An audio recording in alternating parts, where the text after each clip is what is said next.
not to pressure you because you just put out a 3-hour-long video, but what's your next big project that you're working on? Oh, well, I'm going to be moving straight on to the my Chris Nolan filmography review. So I'm going to be reviewing all of his movies, and I'll be finishing with my review of Oppenheimer. Yeah, so gonna. It's been something I've been wanting to do that for over a year now, and I thought, yeah, this is a good time for it. And I think as well that I think the Odyssey is going to be terrible, and it's going to make it a little bit easier to be critical on Nolan because, for example, I think The Dark Knight is quite an overrated movie. That would have been very, very difficult for an audience, for even from like my subscriber base to accept or to entertain that opinion before the Odyssey. But because there's a lot of anger toward Nolan now, I think they're willing to take a bit more of that criticism on board and think, yeah, maybe he isn't quite as good as a lot of people say. Yeah. He's done some excellent stuff, but Jesus Christ, he's done some god awful stuff as well. So that'll be my next video, the Nolan filmography. And it's nice as well to get away from fucking horrible shit like the feminist movies. That was really tough. I originally planned the video to be 4 hours long, but I'm not gonna lie, I couldn't watch any more feminist movies. I watched 16 of them to make that, and I couldn't fucking take anymore. I mean, that's the thing. I've run into that myself with 2 years ago, I was doing the whole Leslie Headland thing. And you hit a point where you're like, well, I want to be thorough. And I feel like the audience will appreciate the thoroughness. But at the same time, I feel myself getting, I don't know, depressed maybe is it, but I feel myself getting off center. And I'm just like, swimming in this filth constantly. Yeah, you get to a point where you're no longer able to critically evaluate what you're watching because your mind is so swamped in shite. And you've sort of reached almost breaking point, and you just have to take what you've watched so far and say, okay, well, I can't go beyond that. I couldn't even finish watching like Birds of Prey. That was something else, but I suppose that was for personal reasons. The audio was really bad as well. Like the songs were nightmarishly awful. That was one of the reasons I couldn't watch it. But anyway, let's get on to the topics. Yeah. So we were going to start with something else, but last week we had a new trailer from Disney pop up. This is Hexed. What the Hexed is going on here? Have you guys seen this one? I know, Despot, you messaged me, said you have. Random, have you seen the trailer for this guy? I saw it pop up on Twitter, and I didn't actually realize that it was a real movie, I think, until you messaged me. It has that AI sheen to it. I can't really describe it, but I didn't realize it was real. I want to show, before we do anything else, I want to show everybody something. So, Greg, can you please share this trailer? Now, we'll pause it. We'll pause it so we don't get copyright struck, but we don't need to watch the whole trailer. I just need to show a few things. So if you could share that, please. Now, what you'll see, Greg's going to load this up, and this is what you'll see. I want you to pay attention here. I know almost everyone is just listening to this. No one's actually watching. So you're going to need to actually look at your phone a few times to see what I'm getting at. All of the action happens in the center of the frame, right in the middle. And you can tell immediately that this thing has been put together with TikTok in mind. So they have made this movie and they've put all the action right in the center of the frame so that it can be clipped out and turned into clips on YouTube Shorts and very particularly TikTok, because this is aimed at, Generation TikTok or fucking Gen Z or Gen Alpha, whatever the hell they're called. So just watch. Go ahead, Greg. Yeah, and to add to that, there's also, I want you to pay attention to the fact that you are not allowed to guess at what's going on or interpret what's going on. And it's a trailer, so I give it a little leeway, but even trailers in the past, they don't just spell it out for you like this. My whole life, I felt like there was something wrong with me. Why she? Oh, hang on. So you can see. I didn't want it to be echoey. My whole life, I felt like there was something wrong with me. Why is she even here? I'm such an old. Yeah, so far, and this is the entire trailer. I've watched this trailer twice. Every single trailer, the object of visual focus is right in the middle. The character is right in the middle. The facial expressions are all happening in the middle. Pretty much every frame in this trailer, the object of visual focus on the center of the action was in the middle of the frame. So you'll see that throughout this. Hey, look, there's a student in a hijab. Did you notice that, Greg? It's just to the right of the door there. She's wearing a blue hijab. Now, that is very enriching. If nothing else, at least we get that representation.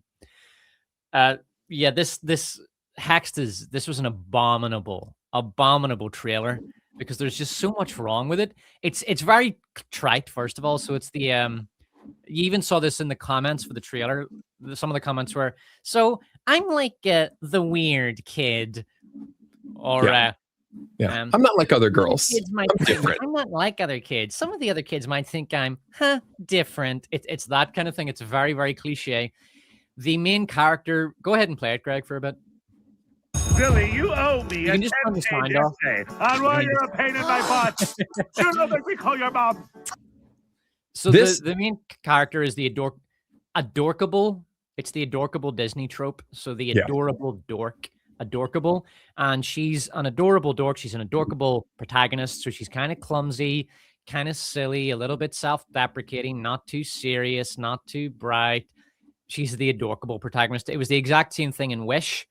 This just feels like whatever that character in Wish was called. It's the same character. They've done it a bunch of times now, to the point where it's become a pretty insufferable trope, and they're being called out on it immediately this time around. So, although in Wish it was the same, like people were calling that trope out. The fact that Disney haven't fucking learned. And then you've got that bean mouth animation. It's not quite as prominent as it was in Elio, where they had these enormous, fucking hideous bean mouths, but it's still fundamentally that Kal-El bean mouth art style. And it's just that their features are a little bit smaller, but it's essentially it's Elio in terms of the animation style. Greg was talking about how it has that AI sheen. Honestly, I'm beginning to suspect that Disney chased off too much talent when they purged their animation department during the Me Too witch hunt and the drive for female representation, which was disastrous, where they were recruiting animators literally off Tumblr and Instagram. Yeah, I think maybe they are actually using AI for some of this because their animators just do not have the talent to get all the movies they want out. So this is more of that though. This is so the main character's named Billy because when this was shown in 2024, I think was the first like at D23. Hey, we're making a movie about a magical kid and their type A mom. Billy was a boy. And then this movie has been it's got a little development hell issues. Now Billy's a girl. The original director has been demoted to co-director. And we now have a third director in whose credits are Wreck-It Ralph Breaks the Internet, Raya and the Last Dragon, and can't remember the third one that she's worked on. But yeah, new directors come in at the same time that we've switched the character over to a girl. And if you guys watch the rest of this trailer, basically Disney at this point feels like a derivative of its own self. It really, like, I know it's an over complaint, but it does feel like you asked a chatbot, can you make me a Disney Animated Studios plot? And this is, I mean, it's that basic, but it's their own stuff. That's the crazy part.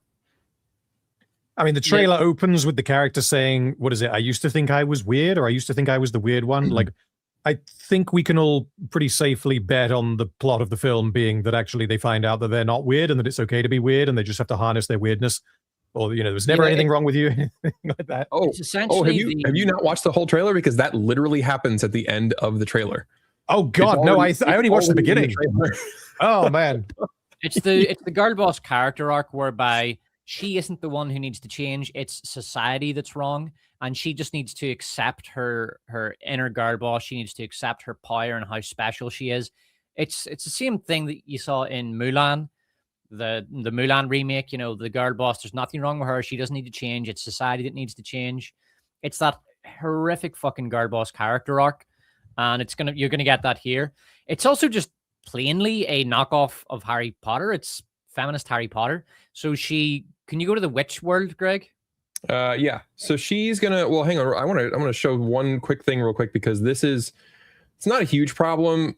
It could be in that her magic. It's very soft magic. So she has these sparkly hands here, and then basically just sort of gestures around. Holy smoly!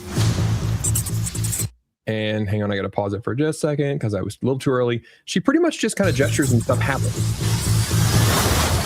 He's in the bathroom. And so the problem with that as a story goes, is that if you have an element that's too vague and too soft, it should be a part of the story. That, in a really excellent story, and in Disney Pass and Pixar Pass, and when the company was amazing, they would work that in somehow. I mean, you think back to like Hercules. His strength is a part of his character. It's not an extra thing that just drives the plot and creates some hijinks and some silly moments. It's a part of his character.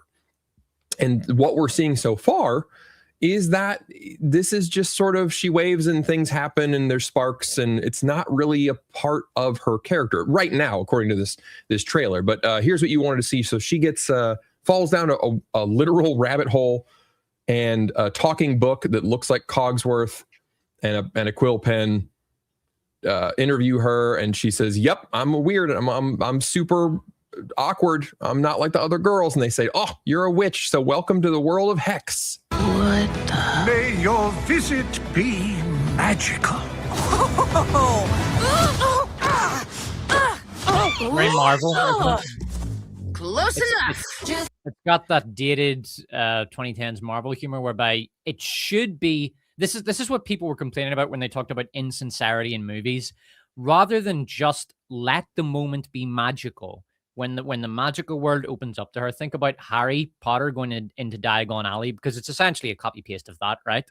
Yeah. But instead of letting Harry just be amazed at this magical world that has literally opened up to him through this brick wall, instead it's just this is literally happening, and then she gets thrown against a brick wall, and it wasn't so bad. She quips. The moment gets interrupted because we're not taking it too seriously. We don't want to be sincere about it. And then they throw her against the wall because ha, and then she quips. Pure fucking 2014 Marvel humor. This shite is so dated. It's it's not just that it's dated. It also shows like an unwillingness to engage with like the emotions of the scene. Like maybe after this in the actual film they do this, but I'm just thinking like Pixar and Disney, because this isn't Pixar, this is Disney. Both of them are kind of known for having big, sort of earnest, emotional character payoffs. And the Marvel style of quippy humor just does not work with that, because it means that the characters are not treating anything seriously. So how are you supposed to? You're disengaged with the character in the scene, because the character is not reacting to everything that's happening. They're essentially it's as if they know that they're part of a story and that they're in a movie. So it's going to neuter any kind of emotional impact it has. Maybe they do it properly and, they do this at the start and then it gradually becomes a little bit more, gets taken seriously. But who knows? Yeah. And then random, you called it. Here is later on in the very same trailer. Yeah! Maybe there's nothing wrong with me at all. There it is. Why would you put that in the trailer? There it is. And then she does actually follow it up. Hang on a minute.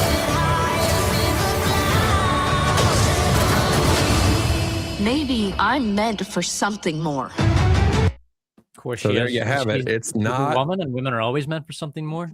It's not her.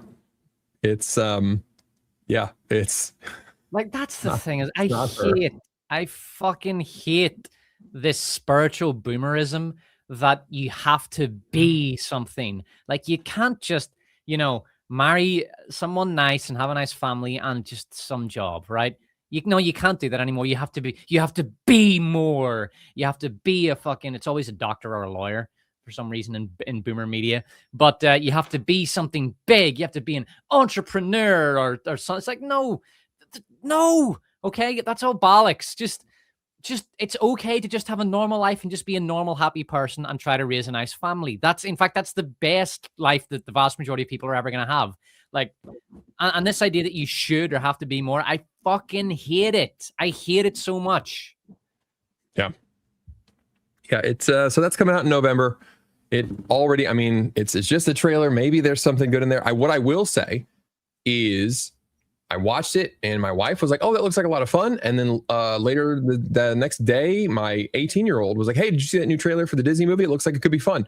So I don't know if it's, just because they're women or we're just angry film critics or something. I don't know, but I think there might be an audience that looks at that and just thinks, this would be an okay time, which is similar to Toy Story, which we're going to talk about here. But it just looks very, very boring. It looks like, I mean, Random actually guessed some of the stuff that was going to happen in the trailer. It looks boring and it looks safe, but boring and safe is not necessarily a guaranteed failure. In fact, if anything, boring and safe might be a boon because you have some idea of what you're getting into. It's not this weird experimental thing like what Pixar has been doing for the last 5 years.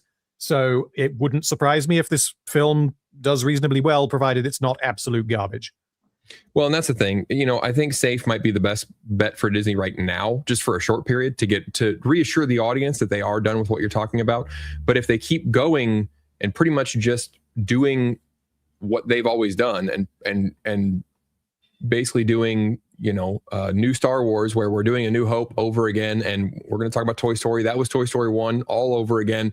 If they're just going to keep rehashing their own library, that might be fine for a year or two here to let the audience know that it's safe to try to check them out again. But long term, that's going to create the same sort of boredom and detachment as any sort of experimentation or any sort of woke stuff or whatever. It's going to turn the audience off just as much. Well, some other, I don't know if you guys watched these other ones came out this week. Briefly, Shrek 5 is out, also continuing to scrape the bottom of the barrel there. Yeah, I saw Spider-Man Brand New Day came out. I saw the trailer for Shrek 5, and that was a very simple case of, you know what, I don't care whether it's trite or the animation style or anything. I know people are going on about that. For Shrek 5, it just looked terrible. Sometimes you look at a trailer and you think, wow, that sucked. That looks like a really bad movie. That was Shrek 5. So a lot of these animated trailers, they like to finish with a zinger, like, to really drive home that this is a funny movie for the whole family. And their zinger in the Shrek 5 trailer was the donkey singing Roxanne, and it was annoying the Shreks. And that's it. That's the zinger. And I just, oh man, talk about a swing and a miss. That wasn't even a swing and a miss. That was like hitting yourself in the face with the baseball bat after you missed the ball. That was horrific. That trailer just looks fucking terrible. And that's before you get into how they changed the animation. I know I'm not a Shrek fan, but I know the fan base are very unhappy with how it looks. But that is an ass trailer, Shrek 5. Has the animation style essentially changed over to the styling, the much more stylized style that they used for the Puss in Boots movie that came out a couple of years ago? Because that was very, very well received. But I can't, and I didn't realize until you put that poster up on the screen that Shrek 5 is including those characters. So I can't see that animation style working for Shrek. Do you know if they're doing that or not? Well, what's interesting is that in the trailer, Puss in Boots, Kitty, and the dog, Perito, I don't remember them appearing in the trailer at all. So you're right. They're on the poster, but didn't see them in the trailer. And it was not the low frame rate, sort of Spider-Verse kind of look. It didn't look like the Last Wish. It just looked like a smoother, I hate to say it, more kind of AI-ified Shrek. Just, it's like, it's sort of like what's happening with video games, where everybody's like, oh, we have the new DSLX, whatever, and look how amazing and updated and smooth and amazing it looks. And you're like, actually, it kind of looks, the more realistic and detailed you made it looks worse. That is how I feel about Shrek 5. Yeah, that was actually one of the reasons why I didn't like GTA 5 as much as the PS2 trilogy. Like, I much prefer GTA 3, Vice City, San Andreas to GTA 5. And it's part of it is because of the graphical fidelity and the photorealism. It just makes it less gamey and less enjoyable for me. They're going for, scale and scope, and the driving isn't as fun because they're trying to make it a little bit more realistic. And that's why I was never into, I tried with GTA 5, but I just fucking couldn't. We'll talk more about gaming later, but yeah, that for me in gaming, I'm not a big fan of photorealism at all. Greg, we can't hear you. Yeah, sorry, I was doing some other stuff. Did you guys look at the Spider-Man trailer? Because I thought that looked as good as anything from Marvel is going to look in recent times. Looks like it could be a lot of fun. I'll give it that. I mean, it does look very good, and I will say the trailer's a little bit too long and too spoilery, but other than that, it's an excellent trailer. It actually made me want to go see the movie, and that is remarkable for a Marvel movie because I am checked right the fuck out of Marvel. I don't like Tom Holland's Spider-Man, and I, generally speaking, I'm sick to my stomach of superhero movies. So the fact that they made a trailer that actually made me interested in seeing the movie, that's remarkable. Yeah. What about you, Random? You watched either of these? I saw the trailer for the Spider-Man movie. I saw it twice because I went to the cinema twice this week for reasons that we'll probably get into. And I can't remember anything about it. I basically just it was I believe it was the Supergirl trailer followed by the Spider-Man trailer, and my eyes glazed over and I was like, this is just visual noise and it's doing absolutely nothing for me. But maybe it is a good trailer. I wasn't really open to it being a good trailer, I guess. I think there's a lot of they're going for the multiple villains thing again. I personally like the whole red samurai folks, which somebody informed me was the Hand. I'm not big on the comic storyline, so they're doing the Man Spider storyline, and they got the Hand coming in here, which is super cool looking. The fight that they showed in the trailer I thought looked cool. Personally, and I don't know how much time they're going to devote to it. I don't care about MJ and his buddy, whose name I can't remember. Remembering him. That was a weak spot. I wish they would just fucking let that go. The fat kid, I never liked that character. I also in the massively overrated Spider-Man No Way Home, which is a bad movie. The fat kid, he gets Doctor Strange's ring, and within seconds he's able to open the interdimensional portal. And I'm sitting there thinking that took Strange months of agonizing hard work to achieve. And he's Doctor Strange, and here's some fat kid who just picks it up, and it's just a magical plot device. Fuck, that movie was bad, and it got so much heat when it came out. Like, people were licking that thing's ass, and it's balls. Wow, that is a bad movie. But that's who it was. Chat comes to the rescue because I can't remember that kid's name. Yeah, well, anyway, the fucking, I wish they just left that behind, because look, let's be very honest. Zendaya is not a popular actress generally with general audiences. She's regarded as being very astroturfed, and she's easily like the least popular MJ. Kirsten Dunst was obviously the perfect MJ. Zendaya, nah, like she's just not good in the role. She doesn't really capture the imagination as MJ, and she's not even that good looking. You would like him to move on and just leave her behind, and let's move the story somewhere else. But of course they can't do that because they want Zendaya in the movie because they think that she's a big draw, and she is a big draw, to be fair. She has a massive social media following. That's what a lot of people forget. Those sort of normies might say, oh, why do they even put her in movies? She's not a draw. One of the main reasons Zendaya gets in a lot of movies is because she has an enormous social media following, which gets the movie a lot of free publicity. So that's why they do it. But they were always going to have her in the movie. Let's just hope that it's very minimal in the movie and not a major plot point. Yeah. I was hoping they lost their memory. Let it go. Before we jump past these guys real quick, I want to do a little, right before the show started, Nick Johnson for $2. Thank you very much. Was asking if I've played a 007 First Light. I haven't yet. I don't know if I knew Random. That's what you guys played, the new 007 movie or I game. I have not, and I will not. I was curious about it, but I've heard from too many people that it's just bad, and I am not going to be spending 60-70 pounds on a game to play it for 20 hours unless it's really, really good. Yeah, I had hoped for that one. I heard some kind of mixed reviews. Some people said it was good, some people said it was bad. I'm with you. I'm not willing to spend $70 on it to find out, but maybe later on, if it's on sale, or I hear that they've kind of patched it and really added some stuff and it's really great. Sometimes a lot of games come back from that, so I'm willing to give it a chance in the future, but I haven't checked it out yet, unfortunately. Kevin Faulkner gave away 5 Greg Owen memberships. Thank you so much, Kevin. Appreciate that. To Despot, bass player.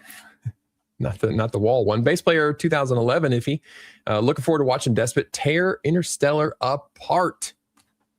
Yeah, and Interstellar, I mean, it does have a lot of strong aspects. The music is excellent. It was Hans Zimmer's one of his better scores this century. Really excellent. Pretty good acting. There are problems though with the plot and the science. fuck, that's gonna be. I'm not gonna try to get into the science too much because I'm just far too weak in that area to really critique it. But doesn't really make a lot of sense, and it gets into it sort of advertises itself as science fiction, but it's not. It's very much science fantasy. It's every bit as fantastical as Star Wars, but it has this kind of pretense of being gritty and serious, which is ridiculous. But we'll see. I'll have to rewatch it to really see what I think of it. It certainly wouldn't be one of his worst movies. What would you, unless this is a spoiler for your video, what would you be saying is the worst Nolan film? It would.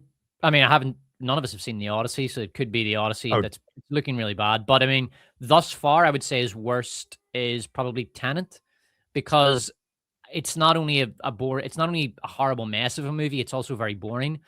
But The Dark Knight Rises is an atrocious film, but it's at least entertaining at times. Like there's like a lot of so bad it's good in there. Also, I basically regard The Dark Knight Rises as a fun trash film. Like, to me, it's like the Madam Web of Chris Nolan's career. It's that bad. It's farcically terrible, but I actually kind of enjoy it because it is just that ridiculous.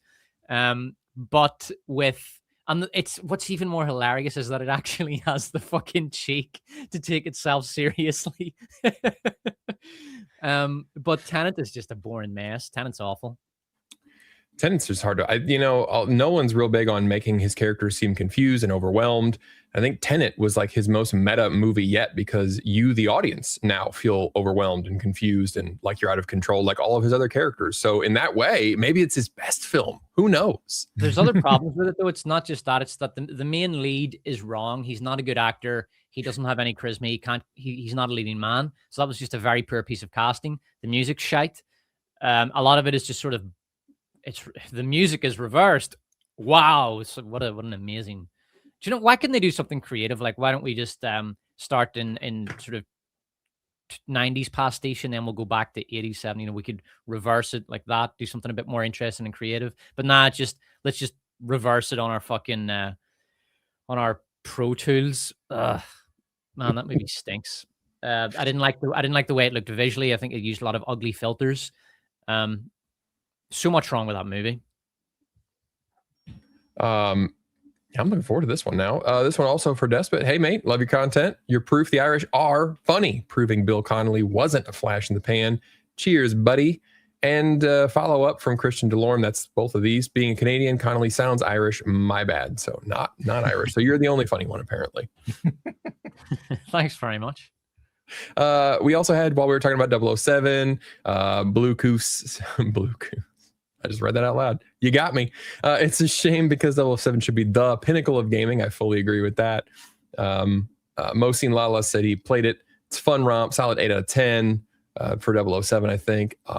Moon Runner City chiming in $100 for GTA 6 is absolutely crazy. And yeah, it's going to get it. Like, people are going to pay that, and that's going to suck. That it's going to set the bar that if you just create enough hype, you can charge $100 and okay. But JJ Spencer says he cannot, in good faith, suggest anybody try 007 First Light, even if you can tolerate the character assassination. It's just Temu Uncharted game with massive rails and very unbalanced gameplay. So that's unfortunate.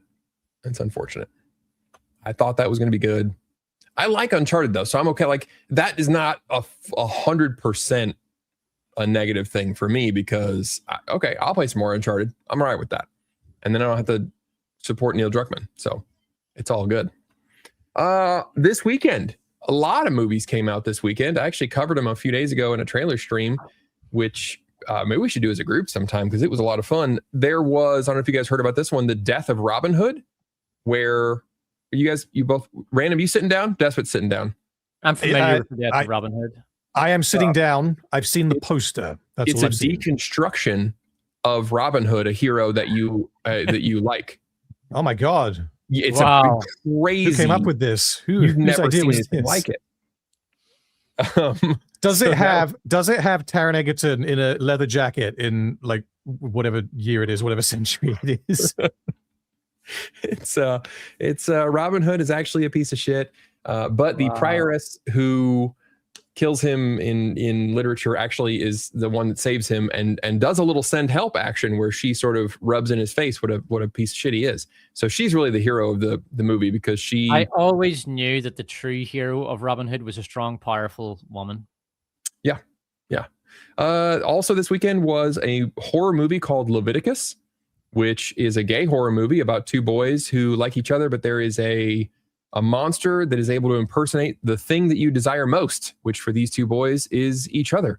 And it's called Leviticus. And the main villain of, again, I'm glad you guys are sitting down. The main villain of this movie appears to be from the trailer, the church, the Christian church. No, Greg, I don't, because there's no way Hollywood would ever go after Christianity. I know that's crazy. There's no way that Christianity would ever be negatively portrayed in a Hollywood movie. So I don't know. Do you know what this is, Greg? This is your like extreme far right sort of Christian mind just basking in its own paranoia. You know what I mean, man? Like, you're not oppressed. I'm sorry, white man. You're not oppressed. Okay. It's the women of color in your country that are oppressed, not you. Okay.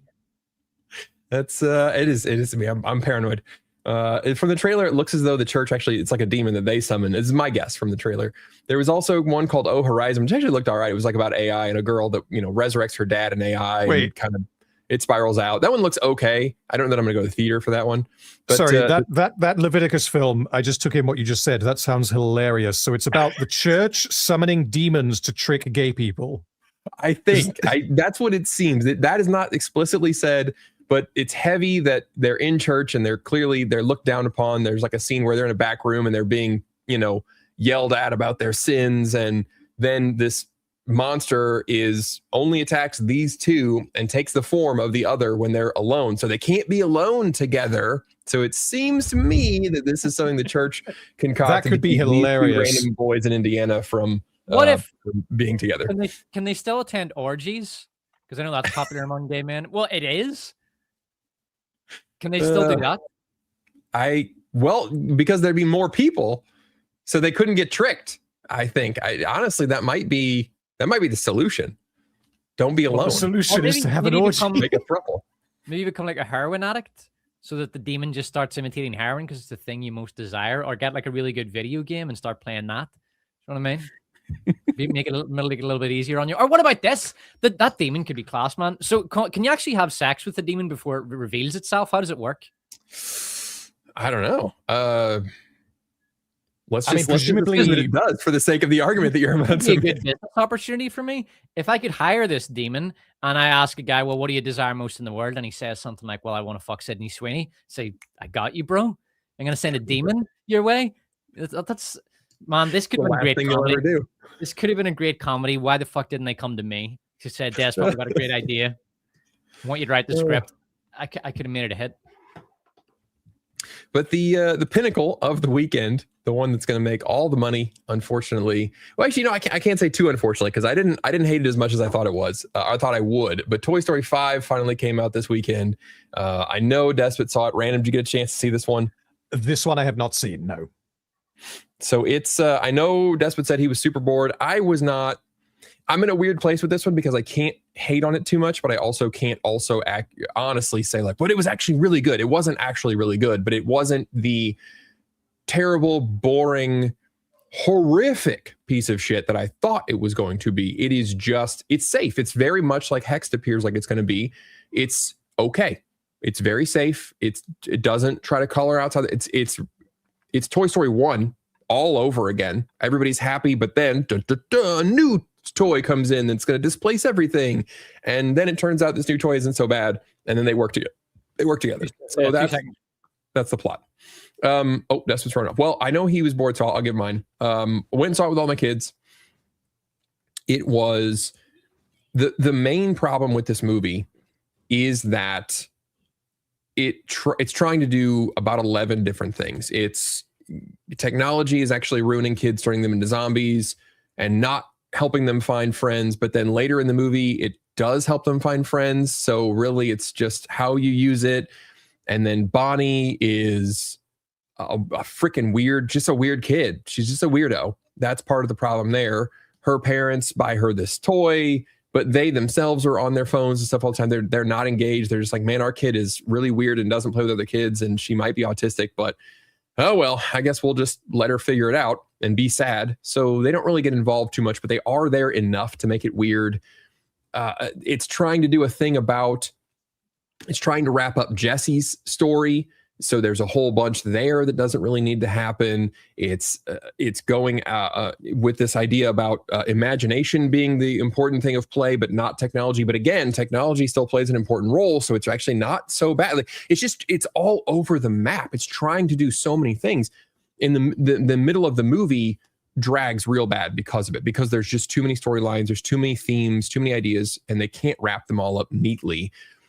Honestly, the best part of the movie for me was the new Buzz army that there's just a shipment of buzzes that are on an island, and they all wake up and they just sort of pop in the movie every now and then doing weird stuff as a big group.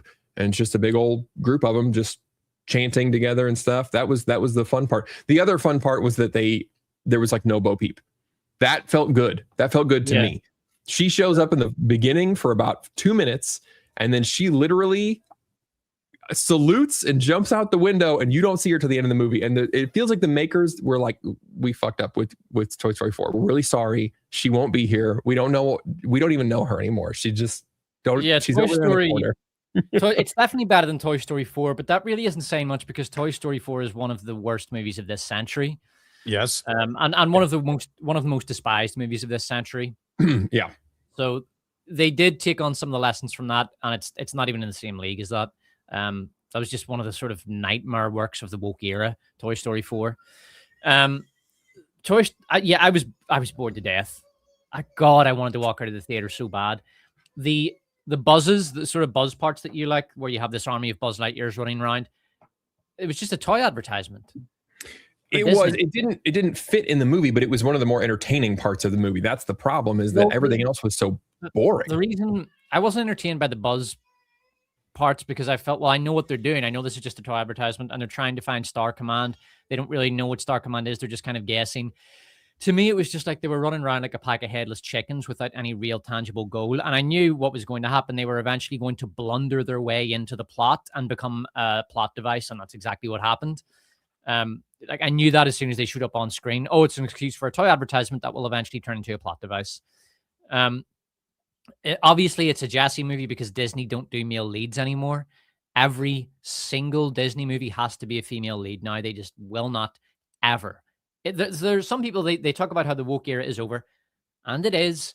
But you still get the sort of woke detritus from it. I wouldn't accuse this of being a woke movie by any means. But the reason I'm bringing this up is because there are certain things, even though Disney have sort of put the woke away, they're trying to demessagify their movies a little bit and make it all a little less blatant. There are certain the company is still very feminized, and it's still infested with millennial liberal women and older Karens. And those people, there are certain things they will never do. They will never allow a movie that has a straight male lead, especially a straight white male lead.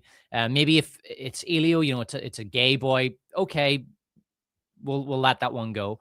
But no, it's all of this stuff. It's Star Wars, Rey, and now they've got Jesse. Last one, it was Bo Peep.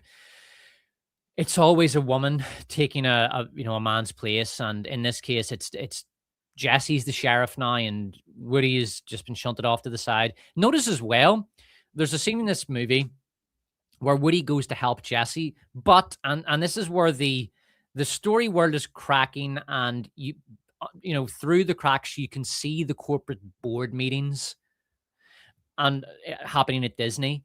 So Jesse is talking to Woody on the walkie-talkie for what felt like an eternity, and they're just expositing information you already know. And then Woody overhears that Buzz thinks that Jesse needs help. Now, why would you do that? Why would you have Woody overhear Buzz saying she needs help rather than just her saying, Woody, I need help? Because a woman can't ask a man for help. That's the rule. So you can still see it here. You can still see all of these, the political hamstringing of the movie. You can see the woke Karens in the corporate board meeting saying, I don't really like how she asks Woody for help. Can we do it in a way that gives her more agency? it's very corporate. It's very there is agenda here, right?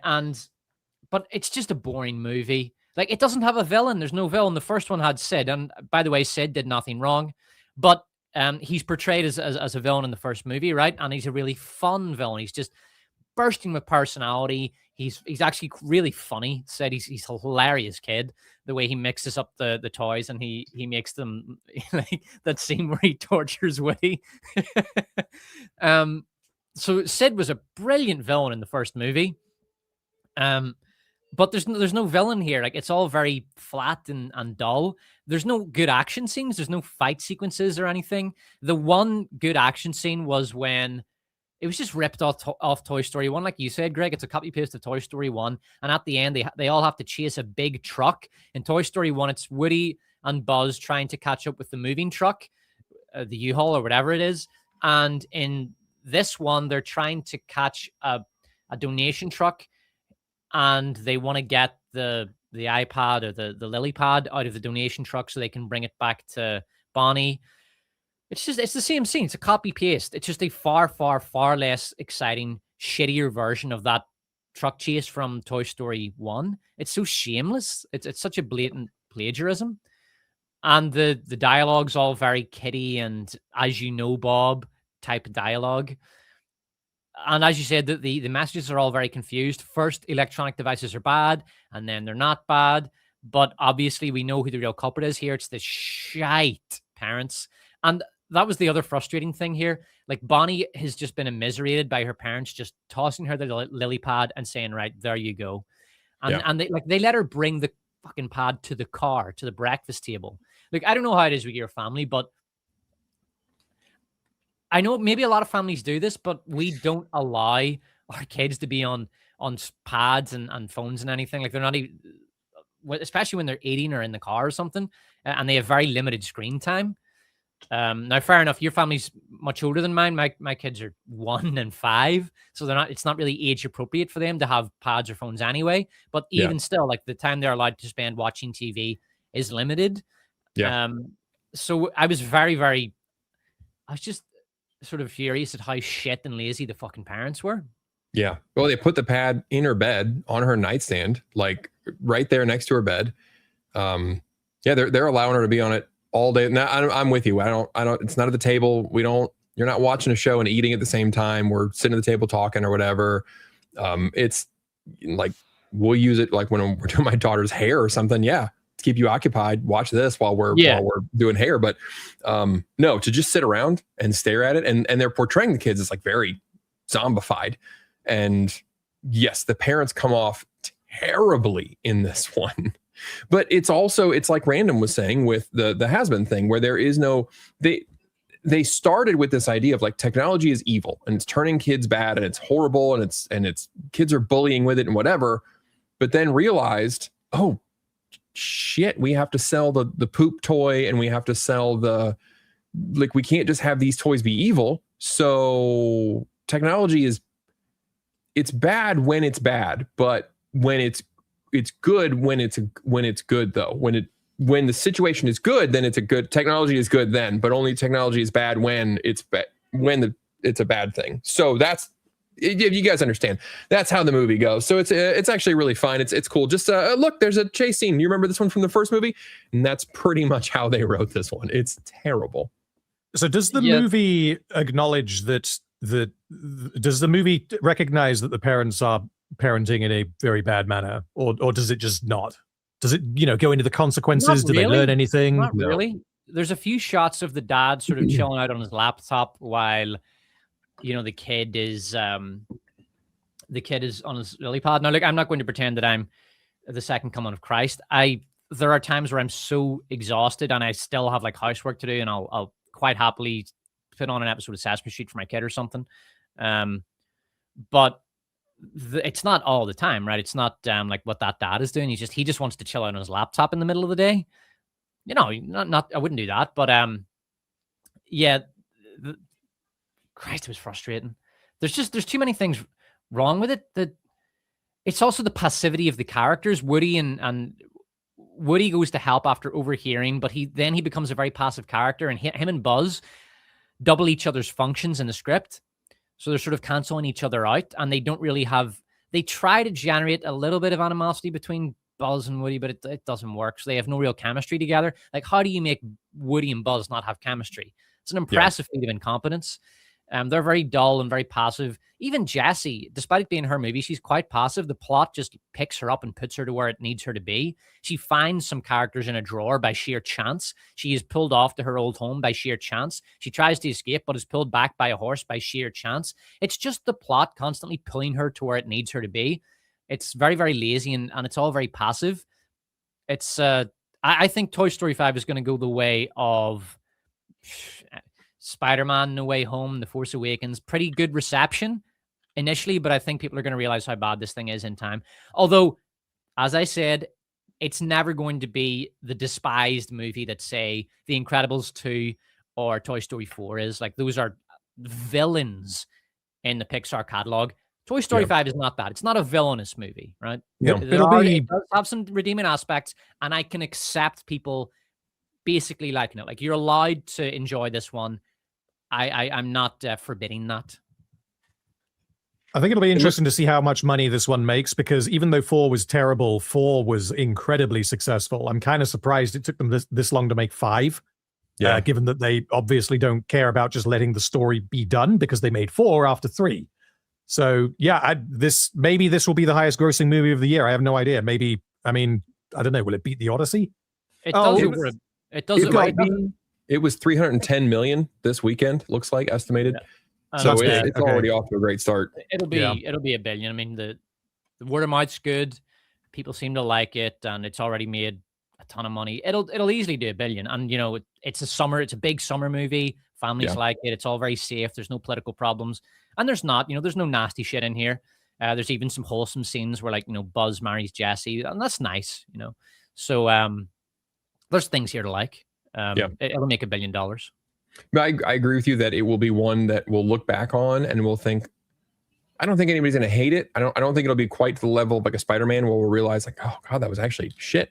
But I just think it's one of those things that I don't see people wanting to watch this a bunch of times. This is a one and done. I think you'll have fun. I did not regret spending my money at the theater, so I walked out. We had a fun time. There were some very sweet moments. I am curious. What did your kids think of it? Overall, like, generally positive. Same type of thing. Generally, we had a good time. Nobody's really talked about it in the last couple of days. We saw it on Friday. It's not something that's come up again. Nobody's saying any lines from it or anything. It's just one of those. It's not going to be this mountaintop experience that you're going to want to watch again and again. But you won't hate it. You'll have had a fun time, and it's a fine summer movie. So it's going to make a bunch of money, and that's all right. We did have some folks talk about it a little bit. Michael giving 5 Greg Owen memberships. I really, really appreciate that. Thank you so much. And also Kevin gave away 10. And also this other guy, Greg, gave away 5. So thank you so much, Michael and Kevin. I really, really appreciate that. This one's for you, Despot. Willin 8 for $5. Hello, all. Did you hear about the new Pixar film Hoppers that has underlying communist themes? Pixar hasn't been good really since Toy Story 3 or Coco, in his opinion. Do you guys see Hoppers? I've seen about half of it as I've been doing other things right now. God, it's one of the. I don't think I'll ever watch it. It's just, it's so far down the to-do list that it's just never going to get watched. I'm never going to watch Hoppers. I also know that I couldn't make a video that would make. Maybe if I did like a worst of Pixar, similar to my feminist video where I sort of did all the worst Pixar or all the worst Disney animated movies, maybe I could throw it in somewhere in that video. But fuck, what was the half of it like that you watched, Greg? It basically is the same thing. It's just it's this idealistic girl that is, capitalism bad, and I'm going to go help the animals, and then the animals revolt. And she realizes they're going to murder all these people. And of course, the villain is oh gosh, who's the guy from one of your videos? Just a rich suit that serves no function. I can't remember. He had a funny name, but now I can't remember it. Anyway, that's the villain. Is the guy running from? What's that? Philistine Moneybag? Yes. Oh, that is the villain in this movie. Phil Moneyberg. He is a blonde white guy. He's the mayor, and he wants an overpass to go through, and they brag about how it's going to save 2 minutes of travel or some dumb shit just to prove the point that it's totally useless, but they're building it anyway, and they're driving all the animals off, and it's so horrible. And this girl is she's a little Greta, and she wants to fight for the animals, but then once she gets in with them, she realizes they're going to revolt and kill them all. So then she saves the mayor's life from the animals who want to kill him justifiably. I don't know how the movie ends, but that's where it was going when I had other shit to do. It's not great. When we were talking about Toy Story, Lord Richelieu, I was talking about the buzzes, and people were bringing up small soldiers, and he was saying he liked the Commandos better than the Gorgons. And I think that's a popular opinion. The Commandos were super cool, and the Gorgons kind of sucked. They did too good a job making them pathetic. Animator X Studios said the buzzes literally better than the movie because I liked them more than anything else, which is a sad statement. You were saying that the woke era is pretty much over, and Owatam saying still going to get some woke stuff that was still in the pipeline. You're absolutely right. It's still going to drip out a little bit. Supergirl is going to be one of those things that's going to come out. It's going to be, it's nasty looking. And then Barang said also it'll come back if we, the second we let our guard down, which I think is true. And then you were talking about Jesse not asking for help. And Rose Baggins said asking for help is agency, but I guess there are a bunch of strong independent women holding the strings that don't need help. So yeah, it's a weird mental jumping jacks that or hoops they got to jump through to, be in charge, but not have the agency to ask for help, but not need it. But that's not weakness. Like it is when a man won't ask for help. That's not weakness. It is when he does it, but not when they do it. It's just the gymnastics are pretty unbelievable, honestly. Before we head out, Caleb wants to know, random, what are your thoughts on the Toy Story trilogy? Oh God, okay. I like how you say trilogy, even though there's now 5 of them, because that is how it's viewed. You've got the Toy Story trilogy, and then just the sort of trash that came after. 2 offshoots. It's exactly the same as I was talking about it with a friend the other day. Pirates of the Caribbean and The Matrix is the same thing. It is the trilogy, and then the bits that came afterwards. I can't really be comprehensive in an answer here because it's been a very long time since I watched them, but I think all 3 of the Toy Story movies are of a similar level of quality to each other. None of them are my favorite Pixar films. Like a lot of people say that, Toy Story 3 is one of the best films ever made. I definitely don't agree there. But they're all very good, and I can see why they are, presumably they're Pixar's most financially successful, purely because there's 5 of them, right? Like Cars was massively successful, but there's only 3. So, I see why people like them, but I won't say that I love them. I think they're very, very good, though. Good deal.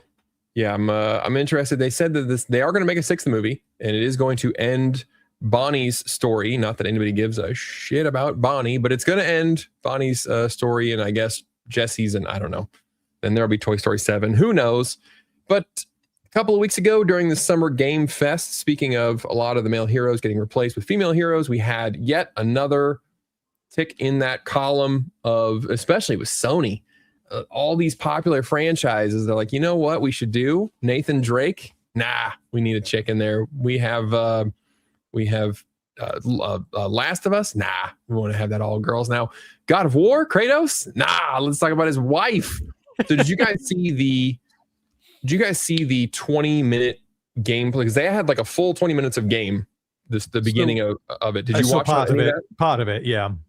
I saw 5 minutes and just couldn't take anymore. So what are your overall thoughts on this? Because I have one positive that I did like, but the rest of it's drowning in red flags is the problem here. Random. So I don't know how much against the grain I'm going to be going here with this. I am, because of how much I like 2018 and Ragnarok. Not that I will just say straight up, I've not played the original 3. I've only played the Norse era games, so maybe that colors my opinion. I'm willing to wait and see what they do with it. I am not in the camp of being like it has to be, Kratos or nothing purist type. Given how Ragnarok ended, I would not expect them to make another Kratos game. I think there are other characters that you could use for that. I'm not sure I would have necessarily gone with Faye, but I mean, we'll see what happens.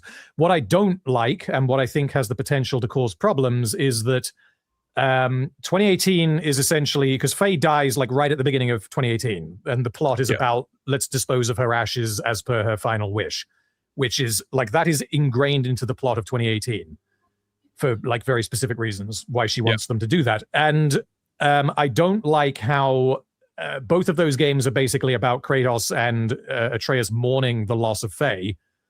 And this new game is going to be like, actually, she wasn't dead. She was fighting like Giga gods in like super hell. Like, I feel like that's going to potentially cause problems, especially if they start trying to like involve the two and have her like watching Kratos on his adventure and helping him behind the scenes. I think that could potentially cause problems with those two games. But principally, I guess I don't have any kind of problem with playing as Faye. I just don't know why they chose her. I played a couple of the old games. I wasn't like a super fan, but I had played them, and then I really enjoyed the 18 and Ragnarok as well. And the issue is not so much that what's cracking me up online is that people are trying to convince people to like Faye by talking about how strong she is and she's so powerful. She actually beat Kratos and she beat Thor, and oh my God, you guys should love her because she's so strong. And that's a whole other issue where people just think, well, if they're super powered, guys will love them, so you should just like her because she's so strong. Her story is complete. Like, that's the biggest issue here. It's not even that we're not getting a Kratos game, because I fully expected a game about the now I can't remember her name, so that's not a good sign, but I fully expected either Atreus or the witch. I was expecting one of them, or maybe Kratos and Tyr going with them or something. But the using Faye as a character is kind of crazy because her story is complete at the beginning of 2018. She is the backdrop of the story. It's not even that she's a bad character. It's just that we know everything we need to know about her. There's no mystery that needs to get solved. We don't need anything else about this character. We know that she and Kratos were married. She died. She had this whole plan set up. So she sets the story in motion. That is her contribution. She doesn't need her own story. We don't need a prequel or an origin story for this. When I was watching it, I was thinking, like, honestly, it's like if they were, if you're super into Power Rangers and they were like, we got a new Power Rangers movie or show or something, and this one is Zordon, the origin story. Like, okay, he's there, he is a character, but do I give a fuck about him? No, I don't. I want to watch a Power Rangers show if that's what I'm signing up for. I don't care about this background character who's just there to hand out the missions. It's Charlie's Angels. Nobody wants to watch a Charlie movie. Nobody gives a fuck about that guy. It's Charlie's Angels that they want to see. So if somebody were to go, hey, it's Charlie's Angels, but it's all about Charlie, we'd be like, so you mean James Bond? Like, what is the point of that story? And so that's why people are upset. But of course, everybody wants to just, well, you don't like women, you big fucking chud. But the other issue with this one is you can tell the writing has changed. The writing staff has changed dramatically because nobody shuts up in this trailer. It is a bunch of nonsense yapping and quipping, and it's not even because it's a female character. It's just they think it's funny to have everybody just be talking casually all the time. She has a companion cube, but his name is Frank because that's really a cool thing where you have a mythological world, but somebody has a regular old name like Bill or Ted or Frank. Oh, but it's spelled crazy. So it's, PH and a QU in there and shit.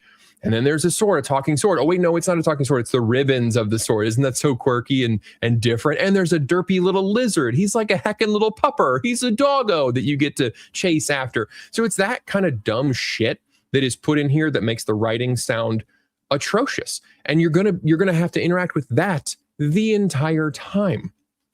What about you, Despot? So I want you to play this, Greg. Don't worry about copyright. It's just a YouTube video, so don't worry. You can play this as long as you want. This is what it reminded me of. So this is if Ocarina of Time was a modern game. That they're doing a lot of. Oh, that is a brilliant video. They're great. A lot of YouTubers are putting these up as a parody of what modern AAA slop has turned into. And when I watched 5 minutes of God of War Laundry, I was immediately reminded of this. So here it is. You need to turn the sound on. There we go. Okay, I'm in. Excellent work, Link. Never doubted you for a second. Well, that's high praise coming from you. Hey, don't get carried away now. You got a lot of work to do. You're right. I'll call you if you need anything. You got it. Remember, any enemies that you fight, you can share information on the start screen. There's a constellation nearby. Link, there's a gold skeleton nearby. Make sure you get that gold skeleton. Oh, got a gold skeleton. Nice. There should be a chest nearby. I can see a chest nearby. When you get near your chest, I think you get the point. you know. Well, there's tons of these. There's a really good one where he goes into the fire temple, and it's just that one's brilliant. There's a few different characters in there that just won't shut the fuck up. Is that the one where like the villains or the monsters or whatever be like, "Don't kill me, I have a family"? I watched the first like five or 6 minutes, but they're really well done. They're brilliantly edited as well. Those videos. Yeah. And that's what it reminded me of. Like she kills a creature, then she quips. She walks through a dark hallway, and then she goes like, "Yeesh, kind of dark in here." Or she'll come up with some other quip. It's like she just cannot go 30 seconds without yapping. And that's when she's by herself. Yeah. She's talking to herself when she's doing this. And then the cube shows up. Cringe to think of what it's like when she's with her fucking cube or her, her talking sword. This is not something I could ever enjoy. And if you want to try it out, go nuts. I will never play this game because I know it would just give me a headache. If you're talking about Ocarina of Time, one of the things that makes it so brilliant is that it has vibe. It has incredible atmosphere. Like the Forest Temple is one of the most atmospheric dungeons in any video game ever. It's incredible. But if it was like what we just saw, if Ocarina of Time was a modern game, it would have just murdered the atmosphere, the aura, the vibe. And that's what this game is done. There's not going to be any vibe. There's not going to be any atmosphere. It's just a bunch. It's just yap, yap, yap. And you can tell how feminized it's all become because women are far less comfortable with just silence than men are. Women talk a lot more. They're much more verbal in their communication style. And when you fill a game studio with women, well, this is what you get. This is, I mean, there was that article last year that sort of set fire to the internet, the great feminization. I can't remember the name of the author, but she talked about how the feminization of culture and law firms and everything was just making everything shit. And how a lot of the woke shit that happened during the woke era was a direct result of the feminization of white collar jobs, of women moving into corporate roles, moving into movie studios, and they create a culture whereby everyone sort of has to conform to the same ideas and the same moral code. And if you don't conform to that, you're ostracized and pushed to the side, and you're nagged, or you're people are saying things behind your back. So this is what it looks like to me. It looks like a game studio that has been filled with Karens who have insisted on this horrible yap nonsense. It looks terrible to me. I've never played a God of War game. I've no interest in them, but just so I'm actually pretty objective when it comes to this. I don't know who Kratos is or who these other characters are. I don't care. But I'd be perfectly happy to play this game if it looked good, and it doesn't. It looks terrible. So I do see some things that are positive in there. I agree overall, the writing and everything and the overall story just looks dumb. The one thing I like about it, or the two things I like about it, one, I think the atmosphere, or I don't think it has as much atmosphere as like an Ocarina of Time, but I did like the overall, the area where she was at. I thought that was neat looking. I liked it. There was a lot of detail going on, which actually was interesting because it sort of, it increased the contrast of how boring Faye looks. These two other gods of war show up. They're very stylized. They're cool looking. One is his hair is on fire and he's got skulls in his hair and stuff. And then you cut to Faye, who is just so bland. The area around them, there's a volcano off the distance. There's temples in the distance. There's like a cool ruined temple that they're in. There's a lot of Forspoken and Dragonese Veilguard purple, but that's there's good stuff there too. So I thought the overall environment looked okay. But then Faye herself is super duper boring. But the other thing is, I think if we saw this gameplay looks like it could be fun. If it wasn't a God of War game, if it wasn't replacing the character that you did want to see more story about, I do like the way that the overall gameplay looks. And if I saw a different game and they were like, here's the game, here's the gameplay, I would look at this gameplay. If the cube stupid shit wasn't there, I would think, oh, this looks really cool. She's got like one magic hand, but then the sword.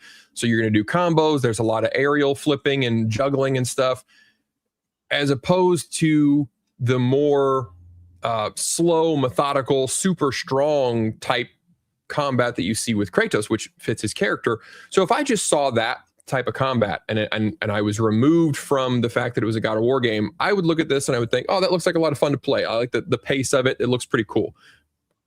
Is it going to outweigh the red flags of having to be with these nonstop yapping side characters who are also almost certainly going to tell you the hint to any environmental puzzle, where the puzzle is just going to be like, smack a thing on the wall and then a path, and they're going to go, it's right there. I think it's look on the wall. You should look on the wall. It's probably right there. Have you checked that wall out? Look at that panel on the wall. After I will say in the that area. I fucking love Ragnarok as a game, but goddamn, that drove me insane in Ragnarok.